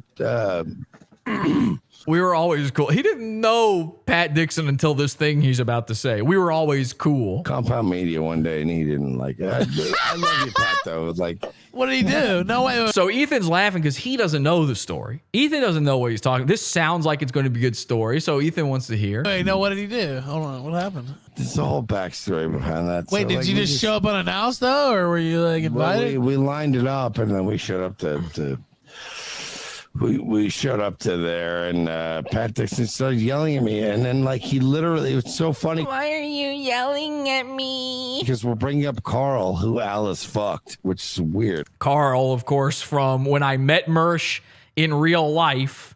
Carl dancing or trying to get me to dance like a monkey and screaming the N-word in a bar. Like Alice is here. Mersh's best friend, Carl. Mersh is sort of the Lenny to Carl's Carl. She fucked Carl. And then like I brought Carl to the Compound Media Studios. Now, Angie says Mersh means Jesse PS brought them. That is 100% accurate. What happened was the day I met up with Mersh and Carl and all those other guys, I thought, wouldn't it be fun to go visit Compound? I know that Mersh loves Anthony Cumia, and I didn't know that it would be a problem or anything. I wasn't trying to get anybody in any trouble, but I just thought, wouldn't it be fun if Mersh got to see the Compound in real life? I happen to have connections there. I've been there many times. So I called up my friend Pat Dixon, and I said, Pat, can you get us into the Compound last minute here? I know you guys are closed up and everything. He said, all right, sure, no problem. He said, he talked like Popeye to me. He said, I can do that for you. Well, I guess I can. I like Pat. Pat's a nice guy. He's had me on his show a few times. So, Pat, but he does talk like he's like, I don't know if he's got like a Bell's palsy or something. Maybe he got vaccinated, which is, by the way, the safest thing you can possibly do. VAXX-MAXXED all day. The vaccine is what saved me from Crowder-David's disease. Get vaccinated. We love here on YouTube. We love the vaccine. The vaccine is very safe and beautiful for everyone, and it did not. I want to. A dirty lie that Mersh told was that Pat Dixon got Bell's palsy from taking the vaccine. Do not repeat that anywhere. Okay, that is a lie. That is misinformation. And Mersh should actually be fired from YouTube. Susan, are you still there? So that's not a two-way street thing? Okay, anyway. So I thought, wouldn't it be funny to take him there? We go there. And then Pat is he's got a very keen eye, despite the fact that one of them is a Popeye eye. He's got a very keen eye. He immediately detected something wrong with Carl. That was my first clue, was Pat was like, I don't like this guy. This guy's no good. You're up to something. I know something's going on here. And I'm like, I think you're right. There's something weird. Carl wasn't even doing anything. Like, you guys saw Carl in full-on Carl antics mode. Pat, he was just standing there. He was being normal. He was being quiet, but he could smell it on him. He saw something. He was like, nah, something's wrong here. And to this day, I've talked about it on my show. Like, the Pat, one of the greatest. You do still have to wear a mask. Thank you for saying that in the chat room, Plague Chan. You do still have to wear 2 masks. Get a vaccine, get another vaccine, get all of the vaccines, wear 2 masks, stay 100 feet apart from anyone you possibly see. Drive your car upside down, live with a cat you found outside, and stay safe out there. Never go outside, never buy anything. Stay at home, live in a pod, eat bugs. Displays of his good senses. Stop wiping, by the way. One of the new things to save you from from coronavirus is you can't wipe anymore. That's why Mersh has never gotten sick, even though he lives in Florida. There's no lockdowns, no vaccine mandate or anything. Mersh will never get sick because he's way ahead of the curve on the whole no wiping thing. Make sure to never wipe. Make sure to wear gloves when you pee, like the Santa Cruz Joker. Bada bing, bada boom, baby. It's the safest thing you can do. Turn off your garbage disposal! Stop! Stop! Okay. Pointed at Carl in his face and went, this guy too. He smiled. I don't fucking like this guy. Like, we went to, it's on my Instagram, Mersh Comedy on Instagram. But we went to the. By the way, it's not on his Instagram. I would know if that was on his Instagram. I have photos. You know what? I've got photos of it. I could, I'm going to have to do some fucking scrolling here, but I bet you I could find these photos. Compound Media Places, and Pat was the only one there, and he started yelling, and he was very mad. Let's hear what Pat has to say about it. That's pretty Chad, bro. That's pretty Chad. Wait. Carl says this. Can I throw this out there? I had no idea Pat Dixon, of all human beings, would be on this podcast. Pat Dixon, by the way, next week starting a show, Bad News with Pat Dixon, live on odyssey.com/@the-Ralph-Retort and Killstream.tv. What? So it's no mistake that he's here. Can I settle a little what I think is a beef that shouldn't be a beef? You're here. Yeah, say whatever you want.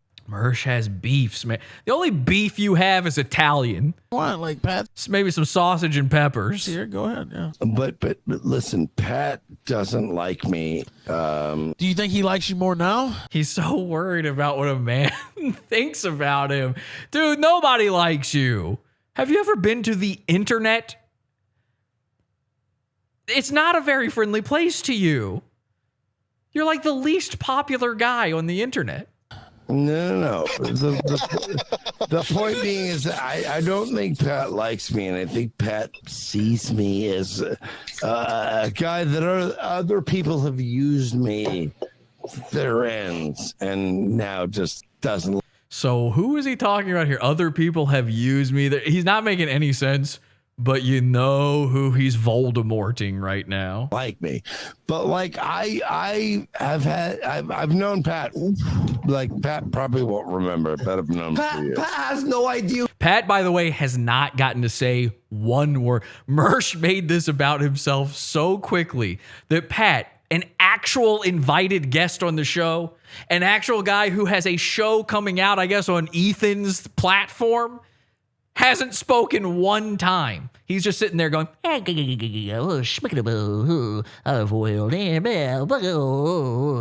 are, Mersh? Andy just fucking annihilate. Pat doesn't know who you are, Mersh. I have no clue who Pat is myself. Hang on. Pat's been going through his Rolodex for the last 2 minutes going, Andy, I want to join in on this roast of me, but if I talked to Pat off the air and we chatted, like he'd be like, "Oh yeah, no, I kind of know who you are."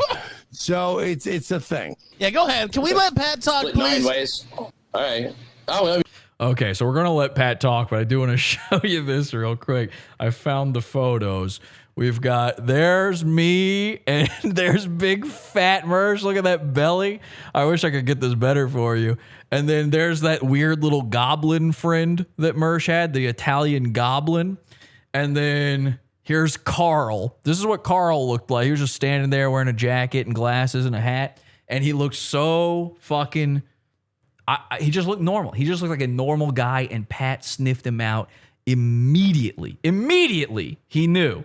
I don't know how he did it. It's actually incredible. I mean, this dude named Jesse Pop. His name, it's not Jesse Pop. It's some other name. Jesse. News TV. Jesse. Nobody ever remembers PS. I remember when I went on Pat's show, Pat was like, welcome my guest. Because all he ever does is say Jesse. No, nobody says PS. They're like, Pod Awful. That's not a name. I'm Jesse Pod Awful on Facebook, so people think that's my name or something. TV. It's Pod Awful TV. Yeah. That's right. Yeah, Pod Awful. He's great. He seems like a good guy or whatever. He said he had a friend. See, I'm great. Some would say I'm the greatest guy. Actually, I've got a clip of Ethan Ralph saying that. Hang on a second. From out of town who wanted to see the studio. Could I help him out? So I was like, well, hey, maybe, sure, I guess. I didn't mind doing that. He didn't tell me who it was. Didn't tell me anything about it. Didn't say anything about it. And this dude shows up, Mersh, I guess. He's shooting. He's got a stick and everything. This dude shows up. He's talking like Mersh isn't even there. He's not even treating him like a fellow human being. It's great. And he's, like in the past, I think he called my boss a pedophile or something. And there was some kind of bad blood. It's my boss. See, now I didn't know that he was calling... I would not have invited a man calling his boss a pedo into the man's place if I had known that. All right, here's Ethan Ralph saying it. Let's see if you can hear this. Jesse PS is legitimately the world's greatest guy. Hang on a second. Let me see if I can get that one more time. And play. Jesse PS is legitimately the world's greatest guy. Thank you very much. So Pat Dixon says I'm great. Ethan Ralph, the master of ceremonies, says I'm great. It's only Mersh who doesn't seem to think so. So like I'm not really in a position to make any judgment on all that. I know if I let him in the studio and let him do whatever he fucking wants for as long as he, So I kind of felt tricked into the whole thing, and it's nothing personal against Mersh or anything like that. So yeah, that is the thing. I felt bad because it seemed like I was trying to trick Pat into it, but I really wasn't. I didn't know anything. I explained it all to him. Pat and I are cool. Everything was fine afterwards, and he doesn't have anything against Mersh either. He's just, like he said, it was fine, and you can hear in Mersh's voice here, please, no, we're good. And Pat's like, no, it's fine. I don't care. He's a piece of shit. I could have told you that, Pat. I explained all that day, though. I said all that. And that guy is a piece of shit. And Pat, I'll be honest with you. He's going to be honest. All right, ladies and gentlemen, here we go. He's ready to be honest with you. You know something good's about to come when a guy says, I'm going to be honest with you. And Pat, I'll be honest with you. What I was pointing out like earlier was like, all right, so like he is the best at talking. I knew you like earlier from shows, and I knew. No, Pat doesn't remember. That's like saying you knew Doug Stanhope earlier. Remember when Doug Stanhope also didn't really remember you? You, Mandy, from other situations with like press stuff and whatever. And I was not led to believe that you were going to be involved in like whatever was like being led. Like here's the thing. I have a beef with Anthony, whatever. Like, No. Anthony Cumia has no idea who you are. Anthony Cumia's beefs are with the police and Twitter. Anthony Cumia has a beef with a black woman and I think some little girl he dated or something. I'm not calling him a pedophile. I don't know nothing. But Anthony Cumia, he don't have a beef. In fact, I know I'm friends with, best friends, Ryan Katsu Rivera, who is he goes and hangs out at Anthony Cumia's house, his mansion. He goes there and does karaoke with Anthony Cumia. The man knows Cumia. I said to Ryan, I heard this. I says to Ryan, Ryan, does Anthony Cumia have a beef with Mersh? And Ryan said, he doesn't know who Mersh is. I could have reached out to Mandy at the time or you at the time and been like, oh, I want to be.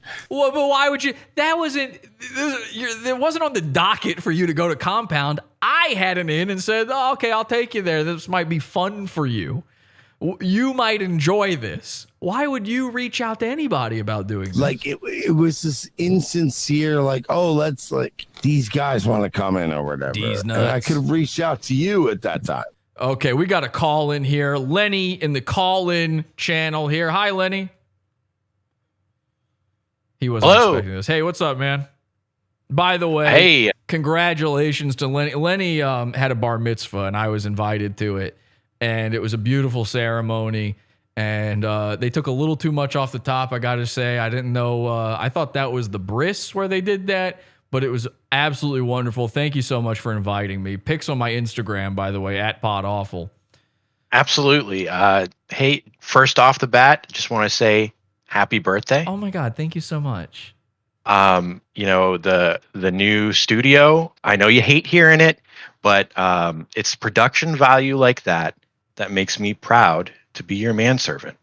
Thank you. Lenny did graduate to manservant recently. He's sort of I didn't know this until I met him in real life at his bar mitzvah. He's sort of a monkey man. He's sort of like, he's got legs like 2D from the Gorillas. Does that even make any sense? Right up real high. You've got the weirdest, you look like you're wearing cartoon overalls at all times. I don't even know how it works. And I just discovered he's got these qualities to him that makes him an excellent manservant. And so from the bottom of my heart, Lenny, I do appreciate what you said. I can take that in I can tell you're saying that in truth, and with truth, I say thank you. Well, you're welcome. Thank you so much. And this is not a studio, by the way. This is actually it's a moon base. It's a moon base. So. Yeah.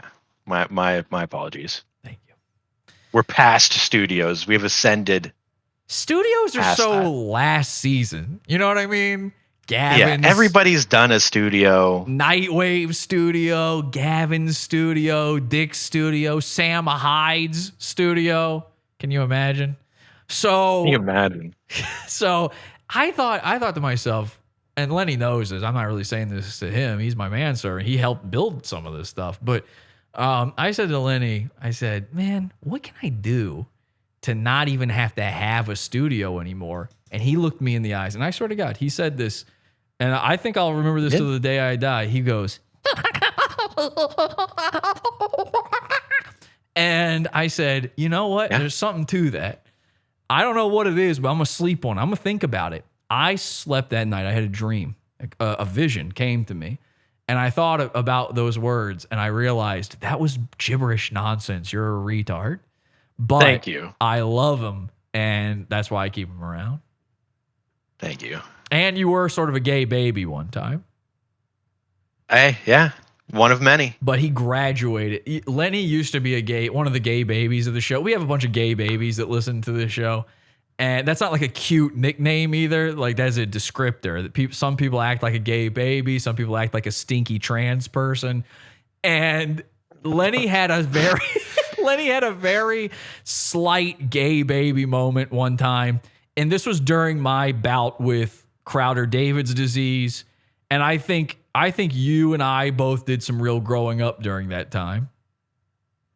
Yeah. But mostly you. I think I've graduated, like you said, from a gay baby to more of a gay manservant. Well, let's not. That has implications to it that I don't think. Mean, you're the one that gave me the title. I didn't choose this. This was put on me. I did not call you a gay man. So anyway, did you call in about anything Mersh related, or is it just birthday? Yeah. Not exactly Mersh related, but you're showing a lot of Killstream stuff. And I know you've been gone, and I know you saw it, but I don't know if everybody who's watching at home saw it. Ralph had a little accident on his stream. Now, all right. Hold on. I'm going to end up getting blocked by Ethan. I managed to get myself unblocked by Ethan by stalking him at the Chris Chan thing. Did you know that? He blocked me because I went to his house the one time. And then like Mersh, he doxed himself on air. Ethan and Mersh, very similar guys in that way. And then I went to the Chris Chan thing and I messaged Ethan afterwards. I said, come on, man. We had some fun. Unblock me. And he went, okay. And he did it. And you want to know the difference between this absolute unit of an Indiana Jones boulder and this little tumbleweed rolling away from baked Alaska? It's being a man. Ethan, Ralph, again, like him or hate him. I don't even have an opinion on his content or even on him as a guy. I have an opinion on that he is a man, and I have an opinion that he is a force of nature that is to be reckoned, is to not be reckoned with. You don't want to be in the path of Ethan Ralph, and it's very funny. I think Ethan is. He is a man. He is a man. He is a man. He is a man. And what's more manly than some of the things that he's done? Okay, but the problem is you're trying to get me to quote unquote talk shit about Ethan Ralph. Well, here's the thing. I have not seen this clip you're talking about. Actually, I have not. Well, I actually might have a copy of it laying around. I could send to you. All right, put it in bullying for me in the Discord there. Here's the deal. From what I understand, Ethan during this 24-hour stream at one point may or may not have. He allegedly. People have alleged that Ethan farted so hard he pooped his pants till his pants fell off and everyone laughed at him with the poop in his pants. It was real bad. Now, here's the thing. Okay, I don't know if I want to talk about this because there's something you don't know, even as my manservant, my gay manservant, Lenny. Here's the thing. All right, we've made fun of Davey Crocco for shitting himself awake before. Ethan was real. That was real. Ethan Ralph was on a 24-hour stream. And he held up pretty well during it. And he's a big bloated... Like a man. He's a big bloated boy. And the fact that he was able to do anything like this is an athletic feat in a way. He's sort of like Chris Farley, where he's like he's somehow fat, but still powerful and agile and stuff. You should see this guy. When I went to the Chris Chan arrest, I tried to run up to Ethan afterwards, and he was like... Beep, beep, beep, beep, beep, beep.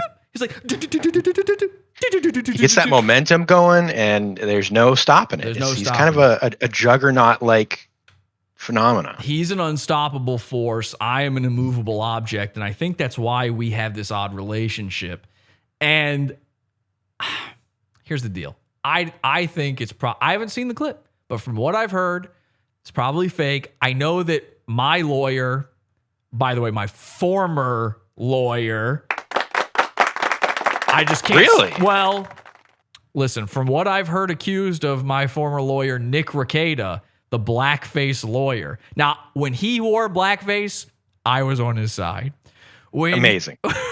When he defended a sexual predator through the internet, but not in a courtroom, I was on his side.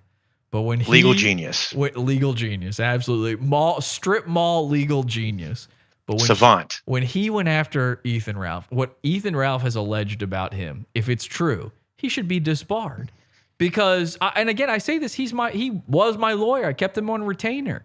And I have finally ended that retainer, unfortunately. But I am shopping for a new lawyer.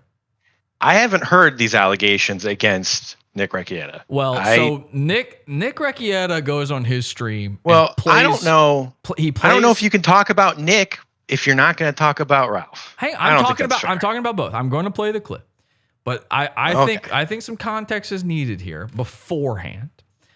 Because I'm going to be seeing this for the first time, so we're going to enjoy this together.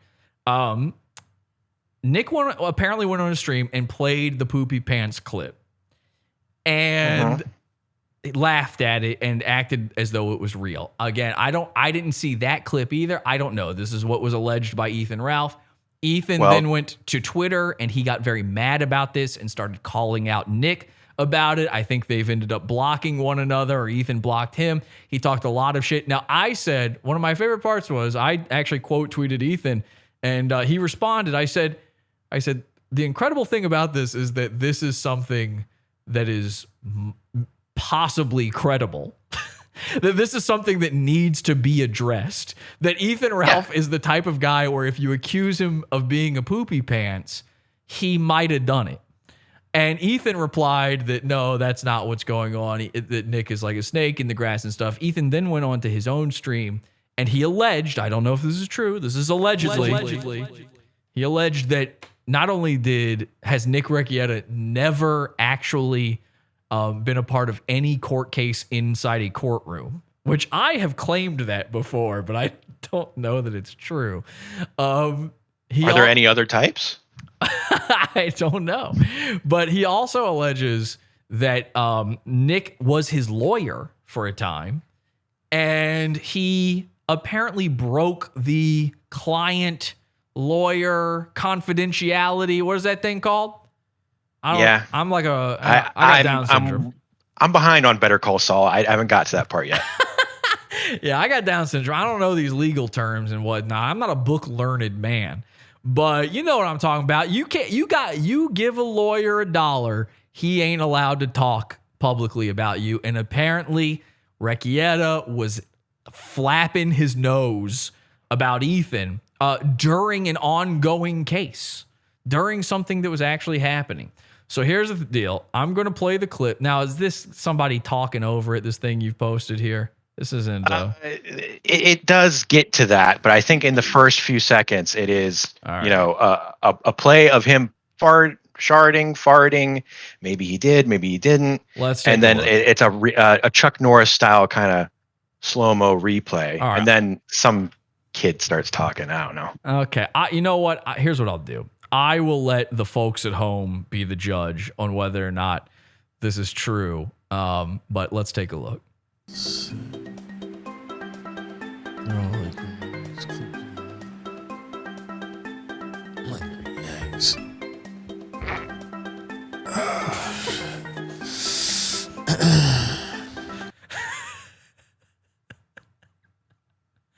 Okay, that nigga farted. Something happened there. It was a wet one. I mean, I know a friend of mine, Rufio, had a very similar situation happen to him. Well, now, all right. Hang on. Let me play this one more time, and then we have something to discuss.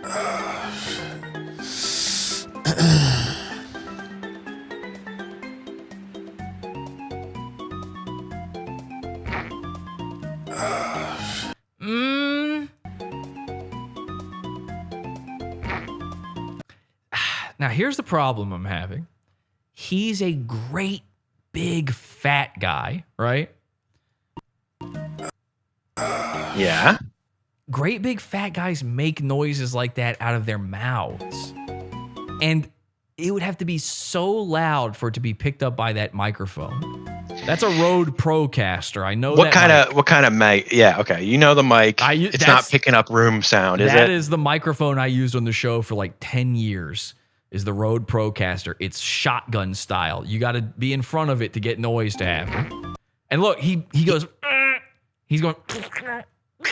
Okay, yeah. He doesn't have a pop filter on there, so a plosive like that. Yeah, it might get picked up. See, that's it. He even goes. You know, when fat guys kind of hold their breath and move, a little bit of pressure goes between their sinuses and their throat, and it makes like a weird Fat guys are a system of gas-filled bladders that are constantly And listen, he was on there for 24 hours. He absolutely farted and shitted his pants. Okay? I don't think it might not have been that moment. It just wasn't then. You didn't hear it. He was, Mersh sits there in his own unwiped ass constantly. You think Ethan Ralph hasn't sat there on a turd burger occasionally? 100%. He's done it. I hate to burst your bubble. I don't think this is it. Unfortunately. Well, I think after listening to your opinion about the microphone and hearing how clear it is, I tend to believe that you're right. That was a very high-pitched fart, and those aren't usually that loud. There is. Did you just fart? Huh? Did you just fart? No, what? Right after you said, and that wasn't that loud, I heard in the background, and guys, roll back the tape on this. I swear I heard in the background. No. What was that sound? Do you have a pet goose? I've got a cat. Yeah, my cat. Oh yeah, a cat went. Yeah. Now here's the thing, and I'm not trying to press you here, manservant, but I don't care if you farted or not, and I don't care if Ethan did, and any of the other poopy pantses out there. Because listen, it's happened to the best of us, right? My good friend Rufio. I don't know that that was a wet fart. We'll talk. Listen, we'll do a whole show about Rufio. We're going to do a lot of shows about Rufio because, man, while I was gone, Rufio had a really bad time. Those will be in the pizza fund, by the way, podawful.pizza if you want more episodes. And by the way, our archives are now going into the pizza fund. Unfortunately, I can't put this stuff out for free anymore. Literally, I just can't. YouTube won't let me. So I'm going to take all the stuff that used to be free on the YouTube channel and put in the $1 section of the pizza fund. Only $1. All of the archives. It's going to be slowly uploaded, but it will eventually all get there. Podawful.pizza. Our Wednesday shows are in the $12 section. And here's the deal. Rufio did have something happened. He says it was a wet fart. Some people in the Discord were claiming that maybe a little bit more happened. And I said from the beginning, I don't care. I don't care. It's happened to everybody. I'm going to let you in on a little secret, Lenny. You know I've been suffering from Crowder-David's disease, right? Of course. And you know how terrible. It's been terrible. It's been terrible. You know, I've been in really, really terrible shape. And I'm not joking about this. Yeah. There was a 3-week period where I thought, I'm going to have to go to the hospital. I'm not doing well. I thought I was going to have to get surgeries and all sorts of stuff. And I've been under a lot of stress with this dark future, with this kahuna virus, with everything going on, all the shows I've missed, everything, the pizza fund, all of this stuff. It's starting to become a full-time job. And the commute is getting... Can't have that. The commute is very bad to the moon. So I got to be honest with you. The other day, I chanced a fart. And I didn't know it was chance. I thought it was just, I got a fart. I got to just do a... And something happened. Now, you guys know I don't like being untoward. I don't like to tell tales out of school. I don't like to get icky on this show. I'm not somebody who's for gross out humor. Yeah. We're not posting poop updates in the Discord. There's none of that. I hate gore. I hate filth. I hate excrement. All of these things. But I slimed out a goober little stain into right between my ass cheeks and onto my underwear. And I didn't know I was sick. I was horrifically sick. And it was this, baby food yellow? Like, you know when a baby takes a shit? I had a baby shit and I shit all over my pants. And it filled my pants. My pants fell down. Kelsey was laughing at me, going, look how fucking filled up with shit your pants are. You fucking shit yourself. You got to wear a diaper now. Hey, you're kind of getting me a little tight under the collar here. Let's cool it with that kind of talk. There was you ever have those Slimer turds where they have like the skin that's on top of a pudding or a gravy on it? Like there's layers, there's viscous layers to it. And now it was just a tiny bit. It was just a shart, but I could feel the layers. It was sharp. You ever have a sharp fart where it hurts your butthole from the sharpness? It was one of those. And then I went upstairs. It's hard to describe. I went and I sat down. I was like, okay, let's see what's going on. I didn't have to poop before that. I had pooped already. I had defecated into the toilet bowl. I'm a white slave. I'm a white slave. I'm a white slave style. I filled the toilet with normal human feces. Okay? Okay? Yeah? Normal human feces. And I like 2 hours before that, I had shoved a turd log down the toilet drain like it was nothing. And I don't mean to be gross here. I had no need to go. And then I sit on that toilet and it just rained out of like a heavy downpour out of me. And I suddenly became anemic. I could barely stand. The color left my face. I was horrifically ill. And that was after not sitting there for 24 hours, putting on the greatest show of all time, the Mersh Drunk on the Killstream show. So, if Ethan Ralph shit himself, well, then I say, 07 to you, master. 07. Oh, beautiful for spacious skies, for amber waves of grain, for purple. They're cyberbullying me to death. Owns to make us feel good. I'm going to literally kill you. I like dick. I'm always going to be Big Dick Daddy.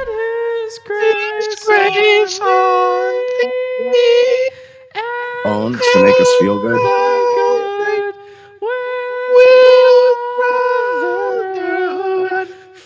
But I'm not sitting here jumping around like a monkey. Shining sea. I don't plan on using my platform to jerk myself off and tell jokes about the blacks every night.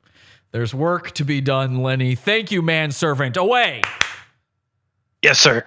Okay, now let's get back to the kill stream. This is going to be a long episode. Or one of the, again, like Mandy or one of these other people. Like I could have probably lined that up. But what happened was I ended up in like a beef with Anthony. And I ended up in a beef taco at Taco Bell. And I ended up in a beef with the Burger King, too. And Ronald McDonald's bitch ass better watch out, because Avon Fartsdale from The Wire is on the scene. I was in town. This guy at the time was like, oh, I could get Why you is this guy having a drunk, insecure mental breakdown towards every other guest, lol? Incredible. Okay, I didn't know that was coming up right then. So Mersh is not mentioning my name. He's talking about me, but he won't give me the shine. This is Mersh's time to shine. And what happened? What happened was I ended up in like a beef with Anthony. And while I was in town, this guy. this guy and hear from Fat Anti-Semite for $3. And by the way, Fat Anti-Semite, I owe you that 3. He says... He at the time was like, oh, I could get Why you is this guy having a drunk, insecure mental breakdown towards every other guest, lol? Now, this is that moment. It's just like with the Baked Alaska thing, with the girls who are listening to Mersh prattle on and on and on all night long in the bar. And then Baked comes in and bullies his way through Mersh, calling him a fatso. It was the thing that was on everyone's mind, and it's finally being said aloud. As much as I gave praise to Ethan, I'm friends with Andy and Kyler. I hate just about everybody else. Oh, Pat is a great guy. I hate just about everybody else on this stream. None of them were man enough to just tell Mersh, stop it. You're being gay. And they'd all die. This is the icebreaker. They're all going, oh, it's safe. It's safe to laugh at. I've been meaning to laugh at him. That was a super chat. That's fair. That's fair.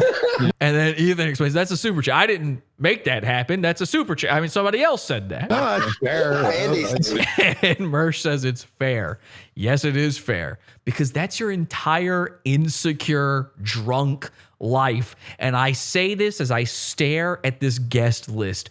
Nick Fuentes, Revenge of the Sith, Star Wars, a 15-minute Return of the Jedi Strikes Back parody. Come on. Dick Masterson. Dick's the kind of guy that will feed you some drinks. Vito, I don't even know who most of these people are. Baked Alaska, by the way, my good friend.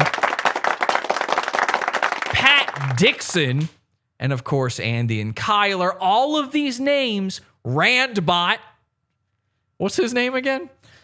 Randbot, come on here and tell me your real name.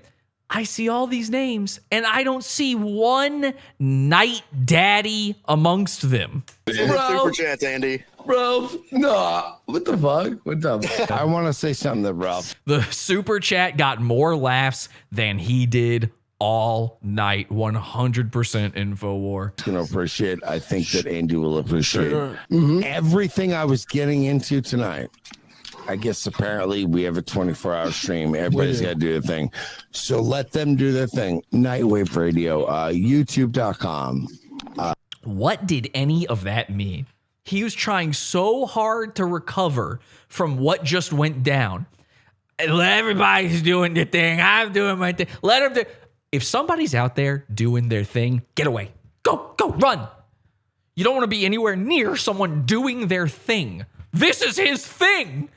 This is Mersh doing his thing. I've never heard somebody say, I'm just doing my thing, and it wasn't the dumbest thing you ever saw. You want to see somebody, whiff it at life? Watch them do their thing.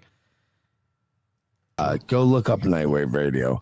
I'm going to explain the whole backstory of the Pat Dixon thing. It's explained. Pat already did that. Now he is literally going, this isn't working out for me. Time to instead, fuck Ethan, fuck all these guys. It's time to leech the viewers over to my shitty stream, which, by the way, didn't work. Ooh, those numbers. Not looking good, Mersh. You know, one of my favorite things about being Susaned from the internet, my favorite thing about the dark future, it proves me right. Subscribers are meaningless. What's 10,000 subscribers when the views are the same either way? 10,000, 1,000, same number of views, same number of people watching, same amount of money. Everything's the same. What's 40, 50,000 subscribers when there's only 39 people chatting in your chat room? Strange numbers, Mersh. Very strange. Since this got, whatever. Oh my God! Come to my channel. Andy's just laughing at him. I love you, Ralph. And he says, "I love you, Ralph." He's got to let Ralph know, we're still cool. We're cool, right? Mersh is the eternal "we're cool, right" guy. Every time he leaves a room with people, so we're cool, right? You and me, we're cool, right? No, I'm cool. You're not. we're fine. You and I are fine, but you are certainly not cool. And peace out, Mersh. And so this is the most incredible part. Andy, like, Mersh is clearly wrapping up. He's clearly trying to get out of there from how embarrassed he was over that chat. And Andy's trying to speed him along. Andy is telling them to hit the old dusty trail. Andy, mwah, I love you, brother. This was amazing. Want to hear the story? Yeah, we'll make it happen. Do they want to hear it, or even Ethan's like, do they want to hear it? Is it a story? It's not really. You've never heard me tell the story on this show, and it's my story. I've never told it. You know why? It ain't worth telling. Are you like abandoning ship? Are you abandoning ship? Well, no, I am abandoning ship. And no, he's abandoning ship. Yeah. Wow, this is incredible. This is the moment we've all been waiting for. This is the moment where the LOLCOW becomes the lolsiest cow. Yeah. Well, when the goons goon the goon.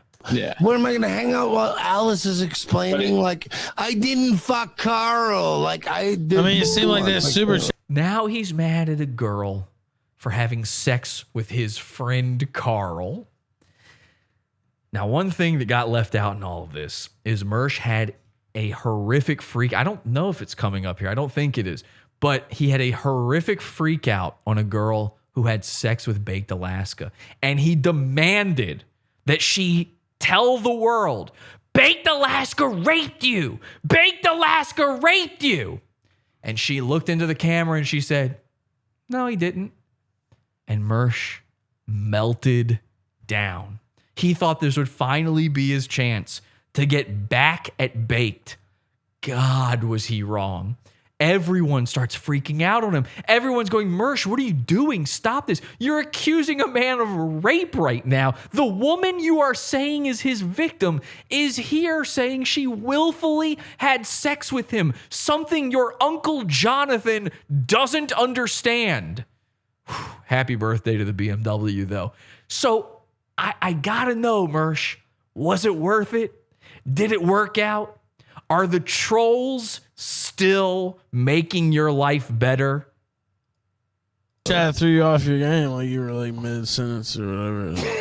No, we were doing it, and then Alice showed up. Like, look, dude. Seemed like it was the super chat, not Alice. Don't bait me. That's when his eyeball went AWOL. Into making this your money show. I'm just saying, man. I'm just saying. It's fine. Nightwave. So now he just made it about money, and now he's doing what I did. He's doing the Hollywood Mersh routine to Ethan. I'm just saying, the super chat seemed to get you, man.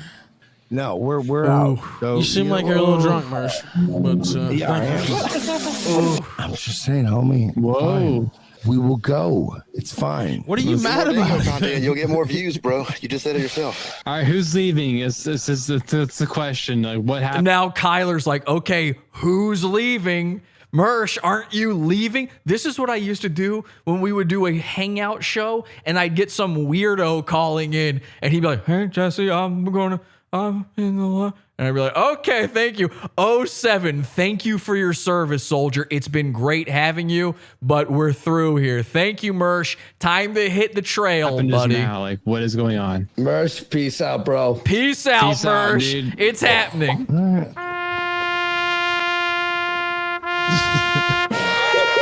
Are you staying? I'm down. There you go. That was a little crazy. The longest goodbye ever. Wait.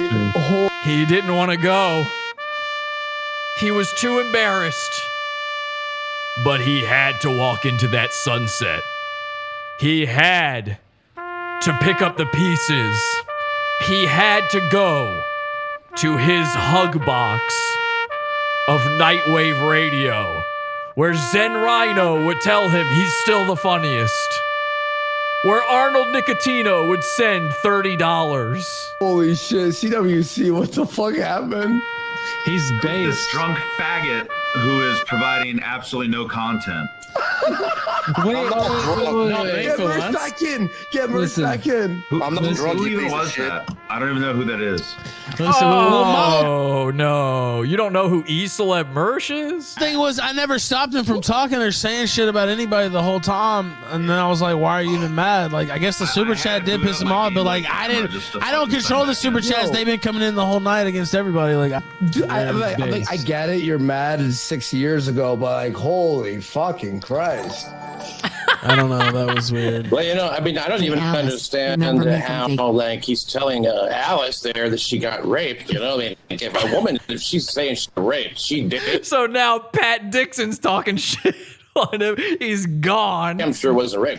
That was a little strange too, the whole rape thing. Yeah, I don't know. Mersh got mad. Honestly, I don't know why he got mad. Like, I had no problem with him, but then he's like, I'm gonna go start up the show, and I was like, why? This is the girl that he accused was raped.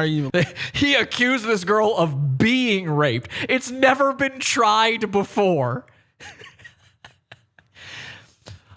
Hello, 911. What's your emergency? Yes, this woman has been raped. Oh my God, are you reporting the perpetrator? No, I'm accusing her of being raped. Believe it, like, what are you even mad Wait, about? he's doing it now? I guess, I don't know. So they're just figuring out that Mersh left to go start his own show. Wait, It's gonna be riveting content for sure. Hang on. I want to state. Well, I something mean, I don't know. That's what I thought show. he was doing. Pat is like, he might remember him from a thing, but it's like, the first thing that Pat comes in, you're gonna bring that up, like, dude, chill, and then he just started streaming. He's had some drinks. My favorite thing is whenever he was like, "I've got a beef with Anthony Cumia." No, you don't, dude. Anthony Cumia is like a famous guy. It's like saying you have a beef with Sylvester Stallone. No, you just don't like him. You're never gonna talk to him. You never talk to him. It's true. You'll just fucking be mad. Who is that though? Who was that? Oh, you're young, bro. Don't worry about it. Oh. Can you say Awful is the best show on the internet? Very Careful Live is the best show on the internet. How about this? Snap to, sit up straight, and say, hey, I'm Perry Caravello, and I think Pod Awful is the best show on the internet. Look, all right, I'll be nice and I'll say I think Pod Awful is the best show on the internet. But I really think my show's the best show on the internet. But when I snap out of this bunk, is when my show's the best show on the internet. Nah, not tonight. Far from the best show tonight. Not tonight. Exactly. Tonight, no good.